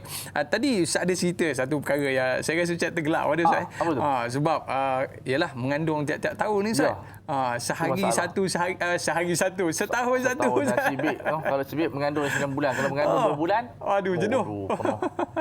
Jadi Ustaz, setiap tahun satu. Bila masanya nak ganti puasa ni Ustaz, ada tak mungkin keringanan untuk ibu-ibu seperti ni Ustaz? Ya, konsep kita, mereka diberi keringanan sampai mereka dah tak beranak dah. Okey. So katalah 40 berhenti beranak, di situlah bermulanya dia qada. Sebab qada puasa tidak akan gugur selagi mana dia sihat. Aha. Ini maksud dia kalau beranak dia kahwin awal 25 begitu, 15 tahun kata dia beranak. Jadi tak apa dia beranak setiap tahun. Tapi dia qada bila dia berhenti beranak dah. Jadi bermula qada di situ, tak ada masalah apa. Cuma dia kata banyak tu kita pandai-pandailah adjust. Sebab kita akan puasa sunat juga, kita akan puasa 6. Jadi puasa 6 tu kita niat dia qada. Oh. Dapatlah pahala puasa 6 enam? tak. Hari Senin pun kita niat qada, dapat 2 pahala. So benda simple. Kalau kita mati, ada lagi orang yang akan bayar kepada kita. Kita tulis surat wasiat. Abang saya ni tinggal banyak ni, dah bayar 100, tinggal lagi 200 misalnya. Abang tolong puasa nak. Abang pun tengok, ya saya akan ganti. Mati-mati tak larat bayar duit lah. Maknanya Ustaz, point dekat sini, Ya. tinggal ganti. Ya, Macam mana pun? bila yang kata boleh bayar fidyah, bila dua keadaan, iaitu sakit yang tak ada harapan sembuh dan orang tua yang tak mampu berpuasa. Itu dua keadaan. Dua keadaan saja. Walaupun ada riwayat, sebenarnya ada pandangan daripada Ibnu Abbas. Dan pandangan ini ditarjih oleh Syekh Qaradawi, hafizahullah, dalam kitabnya Kitabus Shaum. Tapi saya tidak bersetuju pandangan ini kerana bercanggah dengan ayat. Oh. Ayat sebut fa'iddatu min ayyamin ukhra mutlaqatun. Jadi kaedah al-mutlaqu yajri ala itlaqihi ma lam yadull ala al-dalil bitaqyidihi. Jadi ayat mutlak dia amalkan secara mutlak. Maknanya dia tak kira lah ganti bila dan sebagainya, yang penting ganti saja puasa. Tinggal kena ganti. Kena ganti. Walaupun pendapat tersebut riwayat daripada mauquf pada Ibnu Abbas yang menyatakan mereka yang macam beranak kerak tu boleh bayar fidyah, tapi pandangan itu secara kajian saya bercanggah dengan mabda' syariah. Oh. So Al-Quran lebih kuat daripada pandangan Ibnu Abbas radhiyallahu taala anhu. Okey Ustaz, ni ada sahabat kita ni nak tanya satu soalan Ustaz. Okey, kita bersama dengan Chia Beng Chuan. Assalamualaikum Da'i dan Ustaz, saya Muhammad Chia dari Langkawi ingin tanya satu soalan. Bagi mualaf yang dah Islam 3 ke 4 tahun masih tak dapat puasa dengan penuh bagi alasan tak mampu, adakah mereka ini kena penalti? Terima kasih Ustaz. Ya, bagi mereka sebegini, walaupun segi kaedah Syafi'i kena penalti, tapi sebagai kaum yang baru, tidak mengapa kalau dia bertaklid kepada mazhab yang tidak mengenakan penalti. Sebab fiqh mu'allaf yang baru masuk Islam dalam mazhab Syafi'i kita kena bagi ringankan sikit. Oh. So mereka ni baru masuk Islam tahrib, kita nak bagi galakkan lagi untuk beramal dalam Islam. Tidak ada masalah dia cuba ganti yang lama-lama tu sikit-sikit insya-Allah. Allah Arhamur Rahimin. Kita ni jangan geram orang. Sebab itu kata Khatib Al-Baghdadi rahimahullah dalam kitabnya ada Al-Faqih wal Mutafaqih. Seorang mufti, saya bukan mufti macam contoh saja. Al-Mufti ini labudda ayakuna rahiman bin nas. Syarat menjadi mufti yang pertama mesti penyayang kepada masyarakat supaya dia tidak bebankan fatwa-fatwa yang terbeban. Ni ciri dia. Ciri dia. Di antara ciri-ciri daripada 6 atau 7 mesti penyayang. Kalau ambil pongas tak boleh. Dah geram. Jenis straight Ustaz? Yang tak boleh. Orang yang straight, orang yang pongas tak boleh jadi mufti. Sebab itu orang sebut sahibus samahah. Tenang, penyayang. Ada waktu dia keras tapi kebanyakan dia adalah lebih penyayang. Sebab itu mufti watak dia berlainan dengan faqih. Faqih ni dia researcher. Kajian. Tapi mufti dia ada sifat samahah, toleransi, penyayang. Toleransi Ustaz Ya, betul. Sebab yang paling penting Ustaz, saya suka bila Ustaz sebutkan yang paling penting kita usahalah untuk ganti. Kita ganti sebabnya begini kita buat. Allah Taala dia punya rahmat dia sangat luas. Okey Ustaz. Sampai orang yang mati dosa besar pun Allah Taala boleh masuk ke dalam syurga. Wa may yamut wa lam yatub min dhanbihi fa amruhu mufawadun li rabbih. Siapa yang mati tidak sempat bertaubat, urusannya diserahkan kepada Allah. Kalau Allah masukkan ke dalam syurga, fa bi fadlihi, dengan dia punya rahmat dan kelebihannya. Kalau masuk dalam api neraka, fa bi adlihi, dengan keadilannya. So insya-Allah kita dengan Tuhan ni satu ibadat yang paling besar di waktu pandemik COVID-19 ni, saya mengeluarkan ijtihad, ialah ibadat yang paling besar di zaman sekarang ni ialah husnuzan kepada Allah. Husnuzan Lebih kepada besar Allah. daripada puasa 6 lagi pahala dia. Sebab zaman sekarang ni kita ditimpa suuzan pada Allah. Pasal apa Tuhan buat kita ni, pasal apa? Ni dia punya penyakit-penyakit zaman sekarang ni. So kita meneliti penyakit ini, kita cuba rawat dengan diri kita. Kita anggap kalau kita husnuzan pada Allah, itulah pahala yang paling besar di zaman sekarang ni. Sebab kita bersangka baik kepada Allah, setiap apa yang berlaku itu semua ada hikmah, Ustaz. Betul. Baik, sahabat kita nak bertanya soalan kepada Ustaz. Boleh kita raikan, Ustaz? Boleh, kita kena husnuzan dengan mereka. Husnuzan dengan kita. Kita bersama dengan Encik Umar Abdul Majid. Assalamualaikum. Waalaikumsalam warahmatullahi wabarakatuh. Dai Aiman dan juga Ustaz Fawaz Fadil. Ya, saya Umar Abdul Majid dari Felda Cini Timur 3, Pekan Fahang. Assalamualaikum Ustaz dan Dai. Waalaikumsalam. Ya, soalan saya begini Ustaz. Dalam kalau kita main bola sepak, ada satu perlawanan bola sepak, apabila tendangan penalti ini diberi adalah kerana kesilapan pertahanan di dalam kotak penalti, Ustaz. Jadi apabila puasa ni, kita pun ada penalti juga. Tapi kadang-kadang kita lakukan kesalahan dalam kita berpuasa. Kita tak sedar secara tak sengaja, Ustaz. Tapi dilakukan berulang-ulang kali, Ustaz. Ini yang jadi masalah. Dan kadang-kadang tu ialah sengaja dia, orang suruh baca Quran, dia berangan-angan. Dia berangan nak jadi Ustaz Fawaz, nak jadi Dai Aiman. Orang terkenal dalam TV, selebriti, pendakwah selebriti. Jadi dia orang suruh mengaji kan, dia menyanyi. Dia tepuk amai-amai, belalang kufu-kufu, bayar duit aku yang kau yang telah kau sapu. Jadi yang semua kau sapu. Jadi dia berangan-angan macam tu pula dah. Jadi apakah kesilapan yang dikatakan makruh tadi tu, dan kadang-kadang tak sengaja melakukan kesilapan juga dikenakan penalti ke bagaimana ke Ustaz? Itu soalan saya Ustaz dan Dai. Terima kasih banyak Ustaz dan Dai. Assalamualaikum. Waalaikumsalam warahmatullahi. Maknanya jadi nak tanya orang yang tak salah pun kena penalti juga. Begitu. Yelah, maknanya Ustaz, kadang-kadang kita buat kesilapan yang kecil-kecil lah, Ustaz. Sebab itu kita kena faham bahawa hukum ada dua. Hukum taklifi, hukum wadai. Kadang-kadang kita tak ada niat nak buat kesalahan pun, tapi perbuatan itu menimbulkan rugi kepada orang lain. Perbuatan kita itu dia trigger kepada pada kesan. Okey. So itu dinamakan hukum wadai. Misalnya dia mungkin bersalin dia tak tahu. Jadi pasal apa digandakan? Sebab ada 2 kali Ramadan, itu punca dia. Walaupun kita tak sengaja. Walaupun kita ni tak silap. Tapi dah 2 kali Ramadan tu menjadi satu alamat pemberitahuan daripada Tuhan. Siapa lewat tak lewat, siapa yang sengaja tak sengaja kena bayar lebih. So itu dipanggil hukum wadai. Jadi masyarakat tidak sangat mengenal hukum wadai ini. Banyak orang kenal dia panggil hukum syar'i, hukum taklifi, wajib dan sebagainya. Tapi di sana ada hukum syarak yang dinamakan hukum wadai, iaitu sebab mani' syarat. Dia menjadi satu trigger kepada hukum taklifi. Bila ada 2 kali Ramadan, dia memang undang-undang macam tu. Okey. Dia macam inilah, tak sengaja langgar lampu isyarat, sengaja. Sama saja. Kena bayar denda. Saya tak sengaja tuan polis. Saya tertekan saja 160. Orang nak kata ana malis dakwah. Aku tak peduli hal langgar, aku bayar. Di kamera ada hari. Macam tu. Ya, jadi hikayat dia macam itulah. Okey. Okey, baik Ustaz. Maknanya kalau kita tengok dalam keadaan ini, Ustaz, apa cara sekalipun gantilah. Ganti saja. Dia ganti. Macam ni, ganti ni kita kena anggap gantian itu kita berinteraksi dengan Tuhan.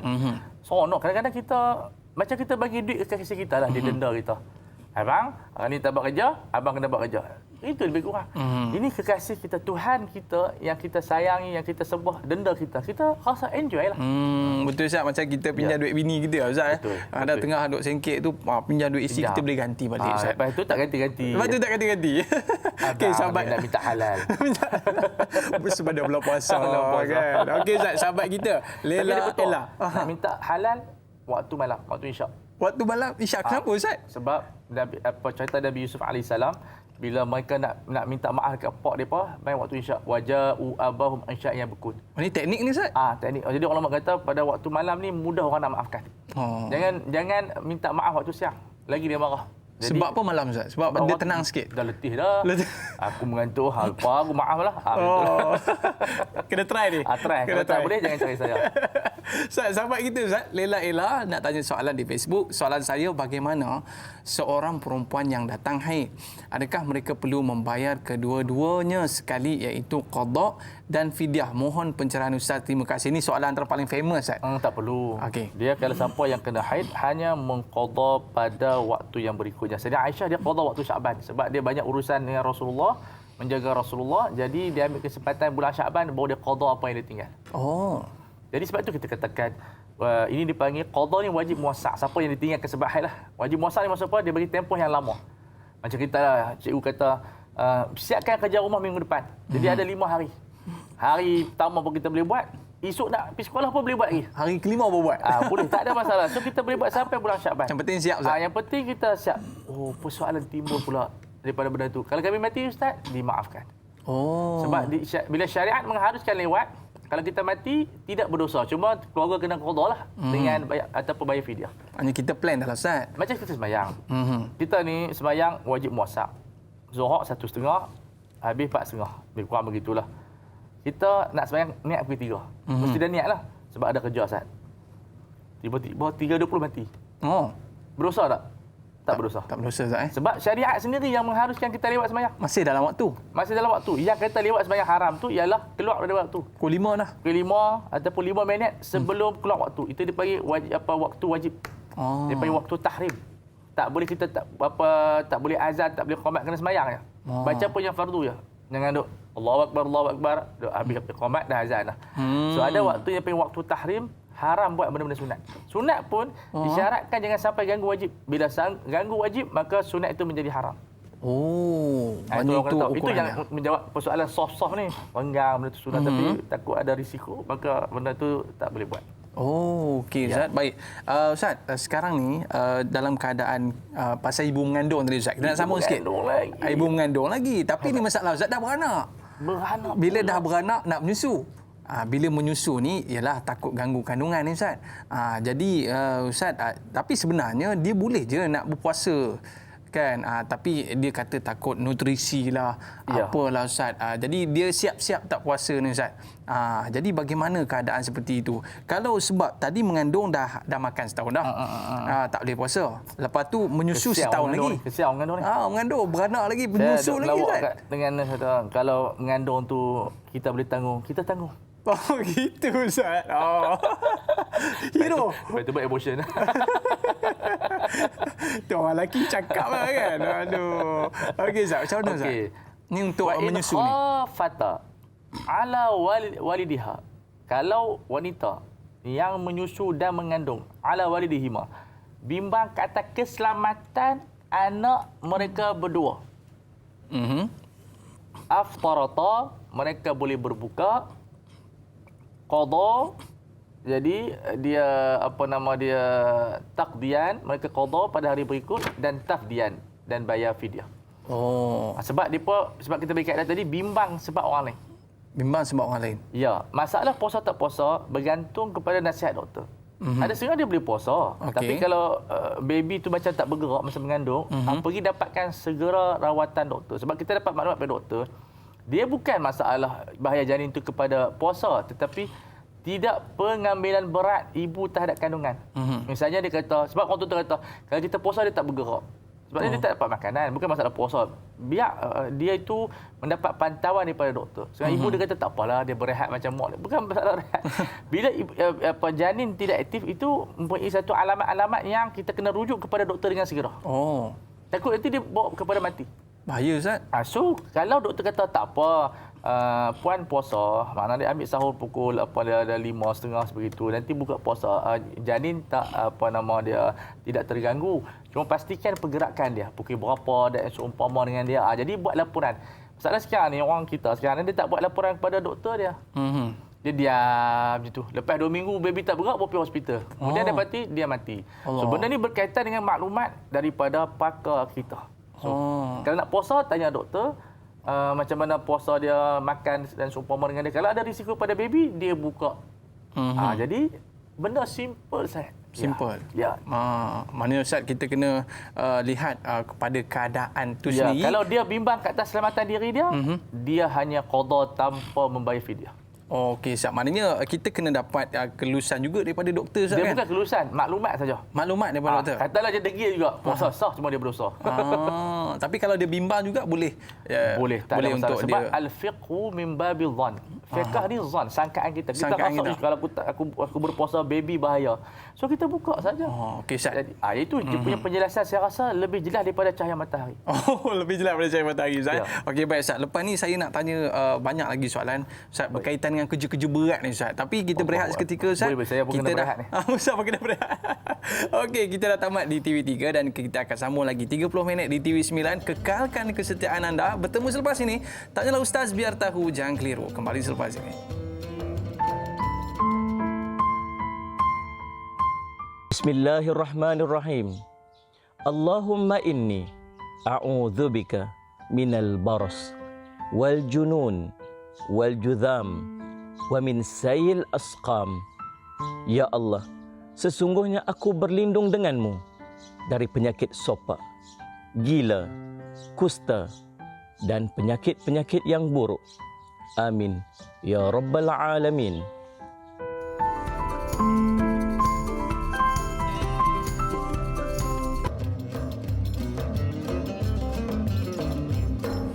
Bulan Ramadan, bulan yang berkat, bulan rahmat dan bulan utama. Pahala digandakan, doa diterima. Bulan Lailatul Qadar yang istimewa. Alhamdulillah, kembali dalam Tanyalah Ustaz. Biar tahu, jangan keliru. Hari ini kita membincangkan satu topik yang cukup panas, Ustaz. Masya-Allah. Sebab apa, Ustaz? Kadang-kadang bab-bab ganti ni orang akan kata, tak apa, nanti dululah. Relax dululah, Ustaz. Okey, Ustaz. Jadi saya nak cuba bertanyakan kepada Ustaz tentang soalan yang kita gantung sebelum kita rehat tadi, Ustaz. Kita dah tergantung. Sebelum rehat tadi kita ada cerita pasal orang main bola. Tak kira lah main bola ke berlari ke apa saja sukan, Ustaz. Mereka ni kena berlatih pagi, petang dan pagi, tengah hari dan petang. Jadi mungkin Ustaz dah sebutkan sebentar tadi, pencerahannya kita kena apa-apa kena rujuk mufti setempat tu juga dalam mengeluarkan satu-satu fatwa. Baik, Ustaz. Tapi yang ni berlainan pula keadaannya. Berlainan pula. Yang mana mereka ini terpaksa bekerja berat, Ustaz. Mereka ni terpaksa kerja berat. Sebagai contoh, buruh kasar, sebagainya, kerjanya berat. Betul. Ada tak orang kata apa, kelonggaran ke apa ke, Ustaz, orang-orang macam ni? Ya, sudah tentu, Dai. Disebut al-a'mal syaqqah, kerja-kerja yang berat, buruh, doktor, tengok dia punya orang kata apa, jabatan dia lah. Okey, Ustaz. Neuro ataupun yang mengambil masa pembedahan yang lama. Itu ulama menyatakan dia mendapat rukhsah seperti pesakit juga. Fi hukmil marid. So kalau dia tak mampu untuk buat kerja, dia nak bangunan, nak letak bata, letak macam-macam kayu dan sebagainya, dia rasa nak pitap. Ketika tu dibolehkan dia berbuka puasa. Ataupun dia memang masa nak buat kerja tu dia memang perlukan tenaga yang kuat, kerja di laut ke. Contohnya, maka diizinkan buka dan qada pada bulan-bulan yang dia tidak bekerja. Tapi janganlah pakai baju kedarah macam ni ada. Bawa apa semua tu, sebab dia tenaga dia mengikut hari. Melainkan memang dia confirm aku memang tak makan, tak boleh nak angkat ni. Ketika itu dia boleh berbuka. Maknanya syaratnya, Ustaz? Syaratnya dia bila dia rasa keyakinan tinggi, dia perlukan makanan untuk buat kerja berat. Ataupun tengah buat kerja berat dia tak larat. Okey, maka diharuskan dia berbuka, tidak ada fidyah dan tidak ada kafar denda, melainkan qada sahaja. Sebab dalam fiqh kita ada ilmu istinbat daripada makna an-nas. Maksudnya kita qiyas. Sebab dia ni walaupun sihat tapi keadaan dia macam sakit juga, tak larat kalau nak buat kerja tu. Dan kerja tu dia dibayar gaji. Bukan dia saja menggatai, pindah bangunan, pajak bukit, siapa pun tak suruh pajak bukit, kita pergi pajak bukit. Ini dia dibayar gaji, macam dia buruh-buruh yang bekerja di bangunan besar, dia bayar gaji sebulan untuk siapkan bangunan dalam tempoh beberapa. So dia perlukan makanan, maka dibuka. Cuma saya minta semua kontraktor ni dia adalah penyelia syariah sikit. Supaya dia dapat rujuk. Sebab dia case by case. Dia tak boleh macam saya cakap di sini, nanti semua pekerja ambil benda yang sama. Padahal dia duduk kat HR dia. Dia pun tumpang sekali juga makan. Ustaz kata bidang bangunan. Dengan HR sekali. Jadi saya minta kontraktor ni paling kurang dia adalah penasihat syariah seorang. Pukul 3 balik dah kot Ustaz. Macam mana? Pukul 3 balik dah kot. Bagi diskaun sikit. Maksud dia sebenarnya kerja ni dia bergantung kepada kesedaran kita dengan agama. So kalau kontraktor tu dia jenis orang yang baik, jenis orang yang memang dia nak jaga sebab kewajipan. Secara syariah dia, syariah compliance. Kalau kita buat katalah setiap syarikat kontraktor yang besar, dia mesti ada seorang penasihat syariah. Sebab apa? Dia mesti kena wajibkan sedia tempat sembahyang. Dia mesti menyediakan suasana yang facility, orang tu boleh fasiliti untuk orang beribadat kepada Allah. Majikan tu kena bertanggungjawab. Wajib. Macam kita kata fatwa daripada ulama, setiap syarikat yang majikan dia orang Islam wajib menyediakan surau. Setiap syarikat mesti ada surau. Itu wajib. Wajib Ustaz. Kalau tak ada surau, masuk syarikat ni tak patuh syariah. Kecil pun tak apa, bilik store tak apa, yang penting tapi ada bilik surau tak? Ada. So, mana-mana syarikat yang tidak ada surau, dia telah menyalahi kaedah syarak di dalam menyebarkan syiar agama. Wa may yu'azzim sya'airallah fa innaha min taqwal qulub. So itu kaedah dalam fiqh pembangunan, fiqh development. So dalam fiqh pembangunan sebuah negara perlu ada di sana fiqh yang menyerapkan nilai ibadat dalam pekerjaan.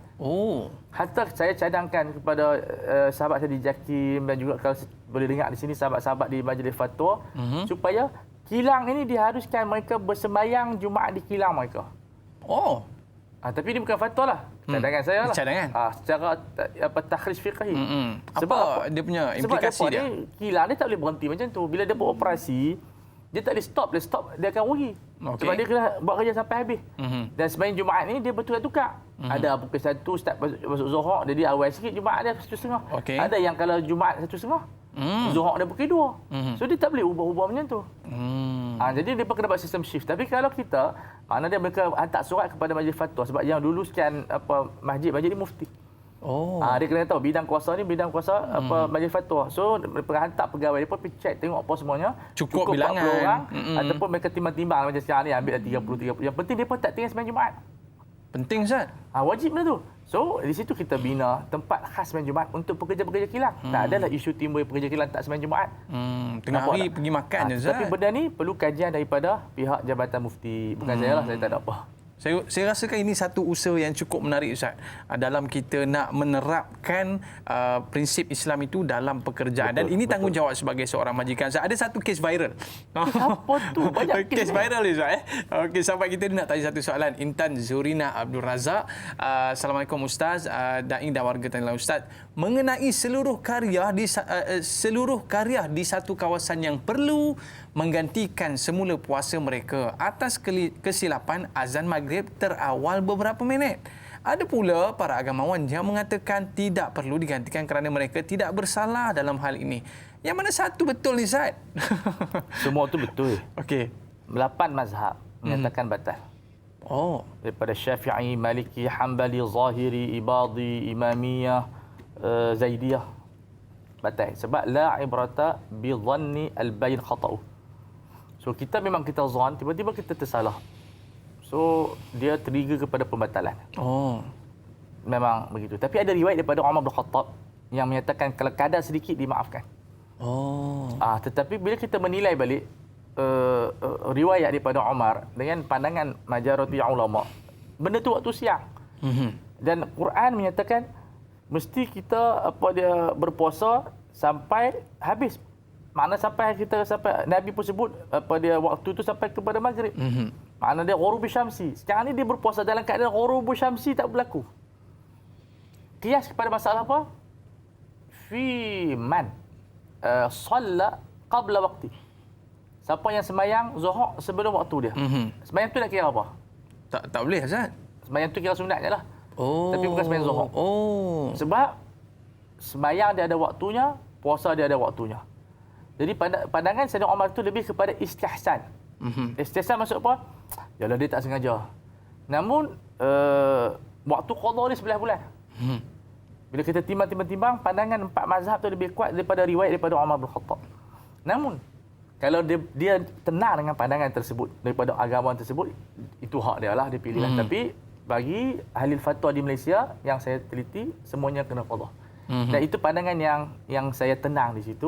Yatma'innu ila qalbi. Jadi ada 3 kaedah yang saya nak bagi petua. Okey Ustaz. Kaedah yang pertama, al-khuruju min al-khilaf mustahab. Okey. Keluar daripada khilaf itu mustahab. Makna qada lebih baik daripada tidak qada. Sebab hilangkan keraguan tu Ustaz. ya, sebab kalau kita qada, orang yang kata wajib qada tak marah dah. Betul? Dan orang yang kata wajib qada tak marah dah. Dan yang kata tak wajib qada pun tak marah sebab dia qada. Apa masalah? Yang kedua, la inkara fil masail ijtihadiyah. Tidak boleh memfasidkan dan mengkafirkan dalam isu fiqh.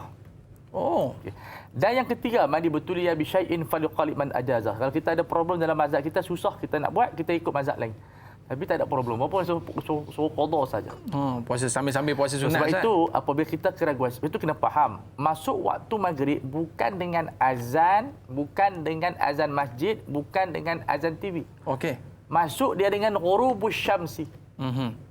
Tengoklah dia jam tenggelam tu. matahari. Dia kena tengok yang tu. Kalau kita duduk atas kondo, matahari dia nampak lagi. Azan di bawah, tak boleh buka lagi. Oh, macam tu. Hukum orang yang duduk di atas tak sama dengan hukum orang yang duduk di bawah. Oh. Jadi orang yang duduk kondo tingkat ke-30 ataupun dia buka puasa di atas menara KLCC tu, dia kena tunggu sampai tenggelam matahari. Walaupun azan di bawah. Sebab matahari duduk ada lagi. So al-ibrah bi ghurubi syamsi laisa bil azan wa laisa bi azan apa di TV ataupun radio. Ibrah kita pada tenggelam matahari, bukan pada azan. Kalau ada azan pukul 6, kita nak kira macam mana? Oh, azan tu alamat, dia bukan illah. Azan adalah alamat, bukan sebab. Dia bukan trigger. So ini yang kena orang awam kena faham. Kalau macam tu kata 3 minit kita pergi azan pukul 7 petang. Boleh buka lah.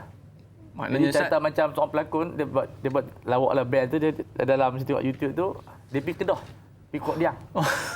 Dia azan Kuala Lumpur, dia makan, betul orang parti, dia marah orang parti apa. Akhirnya dia silah sebab Kedah 7.30. Jadi kita kat sini 7.22. Kita faham. Ailah pembukaan bukan pada azan, tetapi bukan pada jam kita ni. Okey. Ghurubus syamsi.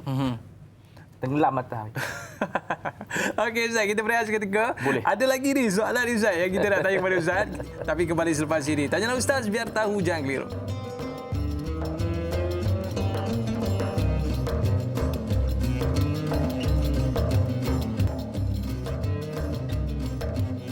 Okey, kembali dalam Tanyalah Ustaz biar tahu, jangan keliru. Okey Ustaz banyak betul isu kita ni, bab-bab terbatal puasa, tercepat puasa Ustaz. Tapi ini sahabat kita pun ada satu problem lagi Ustaz. Problem apa tu? Bagi tengok. Dia kata apa? Kita bersama dengan Khairuddin. Sebelum ni saya telah mendapat penjelasan Tanyalah Ustaz mengenai waktu berbuka puasa dan saya dapati bahawa puasa saya selama ini 15 hari sebelum ni telah pun terbatal. Wow. Wajibkah saya qada atau boleh pilih untuk bayar fidyah? Mohon penjelasan Tuan Ustaz biar tahu, jangan keliru. Masalahnya Ustaz, kadang-kadang aplikasi dekat telefon ni macam-macam aplikasi Ustaz. Betul. Aplikasi azan dan sebagainya. Jadi mungkin dia tersilap set ke sebagainya. Jadi dia terawal. Betul. Jadi mungkin macam mana keadaan ni Ustaz? 15 hari kot Ustaz? Qada lah. 15 hari dia disebabkan 11 bulan tu sikit saja. Oh, betul dia Ustaz. puasa 6 tolak 15 tolak 6 tinggal 9. Kalau dia buat sebulan 3 hari, selesailah. Itu dia panggil negligence. Cuai. Cuai. Dalam apa-apa dia panggil cuai. So, cuai lah sebab dia bergantung pada handphone. Kita itu kena ada ilmu. Sebab kaedah kita dalam puasa, al-aslu baqa'un nahar. Siang tu kekal. Selagi mana kita tak yakin, okey, kita maklumat yang sahih, maka terbatal. Tak ada apa, cuba make it easy, ringkaskan nanti qada pada hari yang banyak ini. InsyaAllah ruang sangat luas. Allah Ta'ala bagi kita 11 bulan, kita qadalah sekadar mana yang termampu. Betul Ustaz. Ya. Maknanya bukan setakat kita ganti, kita pun boleh tambah pahala Ustaz kan? Ya, dia macam ni. Jangan fikir ibadat ini satu bebanan. Dia ada satu kemuliaan. At-taklifut tashrifut. Bebanan itu sebenarnya memuliakan kita. Siapa yang mana sanggup melakukan ibadat, dia adalah orang yang mulia. Okey Ustaz. Jadi kalau kita duk fikir ibadat ni bebanan, memang kita berat. Kena ubah minda kita tu, power of mind. Minda tu kena set, aku buat ni adalah aku mulia. Bila aku mulia, aku buat. Maknanya bila kita buat Ustaz, kita dimuliakan Allah SWT. Dimuliakan oleh Allah Subhanahu Wa. Begitu juga Ustaz, penonton-penonton kita di rumah ni, mudah-mudahan Allah muliakan mereka. InsyaAllah kita muliakan semua sebab kita sayang semua orang Islam. Betul Ustaz. Nahnu nuhibbu al-khairul jami'. Kita suka kebaikan kepada semua orang. Tak ada pemusuhan kita di antara orang Islam. Betul Ustaz. Alright. Baik, kita ada pemanggil di talian. Ustaz boleh kita raihkan? Silakan. Kita bersama dengan Nur Hayati Ismail. Silakan. Assalamualaikum. Waalaikumsalam Kak Yak Aiman. Ya, Kak Yat, apa khabar? Sihat? Alhamdulillah, alhamdulillah. Silakan, Kak. Okey, Assalamualaikum Ustaz. Waalaikumsalam warahmatullahi. Kak Yak nak tanya, kita ada sahabat dan saudara mara yang menetap di luar negara dalam tempoh 2 atau 3 tahun macam itulah. Okey. Jadi bila dia tinggal puasa, adakah kaedah dia kena ikut mazhab kita atau fatwa di negara yang dia tinggal tu? Lepas tu lagi satu soalan Ustaz. Adakah bila kita sakit, kita hanya boleh mendengar nasihat daripada doktor yang beragama Islam sahaja? Itu saja soalan Kak Yat. Terima kasih Ustaz. Assalamualaikum. Bagus Kak Yat ni. Ustaz, 2 tahun Ustaz. Dari Malaysia ke Afrika sampai Eropah. Sampai Eropah, Itu Ustaz. kehebatan Islam. Jadi memang kalau mereka duduk di sana, mereka ada pilihan. Taklah wajib ikut mufti sana, tapi dia ikut pun tak ada masalah. Maksud mereka boleh ambil pandangan Syafi'i ataupun mereka mengambil pandangan daripada mufti yang ada di sana. Jadi sebab fatwa ini dia adalah pilihan. Okey. Kalau duduk di Malaysia dia ambil Malaysia, tapi duduk di sana dia ada pilihan sebab dia asal mazhab Syafi'i. Tiba-tiba dia ikut mazhab mufti di sana. Itu hak dia. Sebab yang penting fas'ahlu ahla dzikri. Tanya orang yang berilmu. Itu kewajipan orang awam. Okey. So kalau dia di sana ada mufti dia, maka dia ikut mufti dia. Itu yang pertama. Yang kedua berkenaan dengan apa nama doktor Ustaz, kita nak dapat confirmation tu. Pandangan majoriti ulama mesti doktor Islam. Makna dia mesti yang bagi maklumat tu doktor Islam, kamu tak boleh berpuasa. Namun kalau itu melibatkan kepakaran macam kanser dan sebagainya, tidak mengapa secara istihsan kita dapatkan pandangan daripada doktor bukan Islam dalam isu-isu yang memang doktor itu jarang menipu. Makna dia kita pergi hospital kerajaan. Doktor kerajaan ni dia lebih disiplin kuat dan tinggi. Dia bukan Islam, dia kata cik kalau puasa dia berbahaya. So dengan dua pandangan daripada doktor bukan Islam pun dah cukup. Sebab nak tunggu semua doktor orang Islam susahlah. Sebab saya punya kajian saya dalam syahadah doktor tidak berhajat kepada Islam. Yang penting kepakaran. Keutamaan tu pada orang Islam. Kepada kepakaran. Semua benda termasuk bersalin, jadi tengok aurat, tidak melihat kepada jantina dan juga agama, tidak kepada kepakaran. Kalau itu orang Islam, kemudian dia orang perempuan tak pakar, tak ada juga. So, tapi kalau ada terkumpul empat-empat ni baguslah. Dia Islam, dia perempuan, dia pakar. Tiga-tiga ni lagi baguslah. Tapi nak kumpul tiga-tiga ni susah. Pakar yang paling utama. Jadi dalam kaedah perubatan, pakar yang paling utama. Sebab fas'alu ahla dzikri. So wala yunabbi'uka mithlu khabir. Orang yang paling pandai cerita ialah orang yang pakar. Okey Ustaz, ni keutamaan dia Ustaz. Yang paling penting pakar Ustaz. Kalau tak pakar tak guna juga. Okey Ustaz. Kita ada sahabat kita di Facebook Ustaz, dia bertanyakan soalan Ustaz, tadi Ustaz ada cakap berkenaan waris perlu qadakkan puasa bagi orang yang telah tiada. Ada yang saya dengar tak perlu qadak, hanya sekadar bayarkan fidyah. Jadi saya dah keliru. Harap Ustaz boleh bantu huraikan. Silakan Ustaz. Memang di sini untuk menjawab kekeliruan. Betul Ustaz. Jadi tuan dengar di sana qada dan di sini fidyah, maka dua-dua tuan-tuan boleh beramal. Sebab pandangan itu kata ulama Syafi'i, dua-dua sah. Makna dia ini dipanggil dipanggil kuasa pilihan. So kita ada alternatif. Tuan rasa yang mana mudah? Qada, buat qada. Kalau rasa duit banyak, banyak fidyah. Kerana ini di antara dua pandangan Imam Syafi'i yang boleh diamalkan oleh manusia di Malaysia. Cuma manusia, rakyat di Malaysia. Okey Ustaz, tadi kita mendengarkan ayat suci Quran Ustaz yang menyatakan maridan atau ala safarin. Betul. Safarin ni Ustaz, kita nak terjemah ni macam mana Ustaz? Ya, itu hal. Maksud dia khabar tapi dalam keadaan hal. Maknanya dia berada fi hali kaunihim musafirin. Mereka berada dalam keadaan musafir dua marhalah. Mana dua marhalah ni ada yang kata 80, ada yang kata 90, tapi ambil dalam pertengahan 80 lebih okeylah. So, muskilah di sini bila mereka boleh buka puasa. Betul Ustaz. Sebelum subuh ke lepas subuh? Okey, dalam mazhab Syafi'i, muktamad yang disebut oleh Imam Nawawi rahimahullah, mesti mereka keluar sebelum subuh macam sembahyang Jumaat. Macam tu? Kalau mereka keluar selepas subuh, mereka kena kekalkan puasa sampai habis. Namun amalan di Malaysia, mereka mengikut pandangan Imam Ghazali. Al-Imam Al-Ghazali rahimahullah dalam kitabnya Al-Wasit menyebutkan pendapat yang terkuat boleh berbuka walaupun dia bermusafir lepas subuh. Okey. Dan pandangan ini bertepatan dengan pandangan Imam Abu Hanifah. Dan itu yang diamalkan oleh orang Malaysia, wa alaihil amal. Maka apabila orang Malaysia amal pendapat tersebut, automatik tanpa fatwa sah. Boleh, walaupun dia kata dia musafir pergi 10, boleh buka puasa. Cuma saya nasihatlah kalau nak kapal terbang, pergi jauh-jauh lah. Buka lah. Sebab banyak tambang mahal. Makanan dalam tu buat mahal, Ustaz. Maknanya tak perlulah tunggu sampai orang kata kalau tak makan tu pitam, tak perlu tunggu sampai bila tu. Kita nak kapal terbang dah, kita keluar daripada kampung kita, kata kita daripada Shah Alam, kita sampai dah KLA, naik kapal terbang. Baru 10 pagi. Orang jamu makanlah, kalau pergi overseas lah. Jadi sayang juga makan, ada beef, ada macam-macam. Jadi sebab kita banyak mahal. Laisa minal birri amsiyamu fis safar. Tak elok kita berpuasa ketika mana musafir. So kadang-kadang kita musafir kekurangan tenaga, nak turun nak kat barang dan sebagainya, eloklah kita berbuka ketika mana naik kapal terbang. Tapi kalau kita mampu, kita puasa lah. Tapi saya rasa lebih aula kena naik kapal terbang pergi jauh-jauh 8 jam yang penerbangan jauh, elok kita berbuka. Jangan kita ni jangan terlampau bebankan diri sangat. Maknanya kita paksa diri, make it easy. Make it easy. Okey, jadi orang yang bermusafir keadaan begitu. Tapi kalau orang yang memang betul-betul dia nak pegang syafi'iyah, dia tidak boleh berbuka kalau dia musafir selepas subuh. Okey, Ustaz. Sebab bila kita musafir ni penat, Ustaz, ya. Musafir ni walaupun kadang-kadang kita kata sejam. Tak penat pun kadang. Penat. Suasana naik kapal terbang, dia punya psikologi dan sebagainya. Hukum udara ni lain sikit. Okey, Ustaz. Sebab itu kita prefer buka. Maknanya Islam tu dah nampak daripada awal kesan musafir ni, Ustaz. Ini dipanggil rusah. Rusah dia adalah fikrah fasiliti yang dia bila kita musafir banyak kerja kita nak buat. Nak tempat hotel, nak yang ni nak tu. Jadi kalau kita tak ada tenaga susah. Saya betul bila saya musafir saya buka Tapi wak kata orang Arab, awasi. Janganlah makan depan orang ramai, makanlah dalam kereta, Ustaz. Orang tak apalah. Makanlah dalam kereta.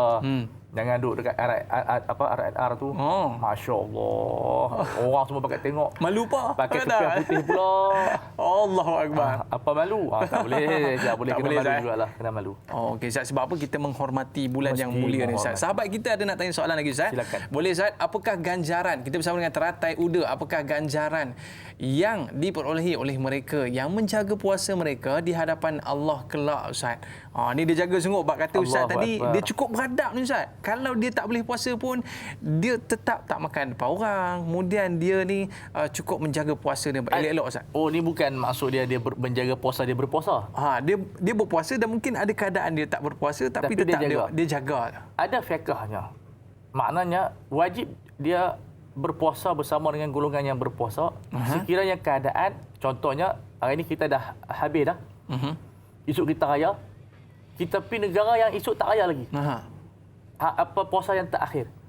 Shoma ma'hum, wajib puasa bersama mereka. Kena puasa juga? Takut orang kata kita buka. Nak menjaga nama tu. Terbalik pula satu lagi keadaan. Kita dah tengah puasa ni. Tak habis lagi. Kita pergi esok overseas, esok dia raya. Ayada ma'hum, sambung raya bersama mereka. Lagi sebab apa? Orang kata apa pula? Orang pakai raya, dia tak raya. Betul, Ustaz. Tapi qada pada hari yang lain untuk sempurnakan 1 bulan. Nampak tu fiqh dia. So menjaga puasa di antaranya adalah wajib kalau berhadapan orang ramai, adalah pahalanya. Tapi kalau maksud dia jaga puasa tu dia betul-betul puasa, Allah Taala saja yang mampu membalasnya. Wa ana ajzi bih, kata Allah Taala dari kursi. Aku yang akan balasnya. Tak tahu banyak mana. Tak terbilang dan tak terkira. Tak terbilang dan tak terkira, Ustaz. Okey. Saya suka bila Ustaz sebutkan pada awal perbincangan kita pada hari ini adalah kita berakhlak, Ustaz. Dalam kita melakukan puasa ini sendiri kena berakhlak. Walaupun kita dalam keadaan haid sendiri, Ustaz, kita kena menghormati. Jadi mungkin sebagai kesimpulan pertemuan kita hari ini. Kesimpulan dah, Ustaz. Dah menyimpul dah. Alhamdulillah, tapi saya pun dah letih dah, eloklah. Dia punya penghujung dah, kita landing elok, kesimpulan dia. Maka orang yang haid dan nifas bukan bermaksud lesen kepada dia seronok. Itu lesen kepadanya untuk meninggalkan ibadat yang difardukan untuk beralih kepada ibadat-ibadat yang lain. Contoh, Ustaz? Berzikir, berdoa, tolong suami, tolong mak. Saya ingat kata-kata ulama, jangan ingat Lailatul Qadar itu hanya kita sembahyang tahajud, tetapi kalau kita menolong ibu bapa pun sebahagian daripada trigger yang boleh menyebabkan kita jumpa Lailatul Qadar. Sediakan sahur, Ustaz? Sediakan sahur, bagi jamu orang makan, buka puasa, man fattara shaiman, siapa yang bagi orang buka puasa pahala sama dengan dia. Sebenarnya bila Allah Taala tutup satu pintu ibadat, dia buka pintu ibadat yang sangat luas. Masuklah ke dalam banyak pintu, jangan guna satu pintu. Sempat lagi, Ustaz? Tetapi masalahnya orang perempuan bila dia cuti hop hore. Jadi itu yang masalahnya. Jadi kita nasihatkan diri saya supaya walaupun haid walaupun nifas, teruskan beribadat kepada Allah Azza wa Jalla. Jadi Terima setakat kasih, itu Ustaz. dahulu insya-Allah. Terima kasih. Okey Ustaz, terima kasih Ustaz. Seronok kita rasa macam tak cukup je 2 jam ni kan. Akbar. Okey Ustaz, mungkin sedikit doa pada Ustaz, tafadhal. Bismillahirrahmanirrahim. Rabbana zalamna anfusana wa illam taghfir lana wa tarhamna lanakunanna minal khasirin. Allahumma inna nas'aluka ridhaka wal jannah wa na'udzu bika min sakhatika wan nar. Allahumma innaka 'afuwun karim tuhibbul 'afwa 'anna wa 'an walidina wa 'an jami'il muslimin wal muslimat. Bi rahmatika ya arhamar rahimin. Allahumma inna nas'aluka 'ilman nafi'a wa rizqan thayyiban wa 'amalan mutaqabbala. Rabbana atina fid dunya hasanah wa fil akhirati hasanah wa qina 'adzaban nar. Wa sallallahu ala sayidina Muhammad wa ala alihi wa sahbihi wa sallama walhamdulillahi rabbil alamin. Amin amin ya rabbal alamin. Terima kasih kepada Al-Fadhil Ustaz atas penjelasan yang diberikan Ustaz.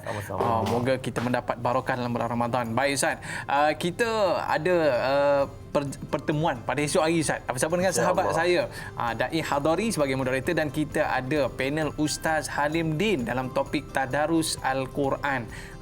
Ustaz, sebab apa kita ada masa lagi Ustaz ya? Masih ada ada. masa lagi tak Masih sebelum ada. kita habis Ramadan ni? Masih ada lagi? Masih ada lagi sampai Ustaz. tamat. Sampai tamat. Malang raya. Jadi orang kata bukanlah orang kata alah dah terlewat lah. Kira tahun depan pula lah.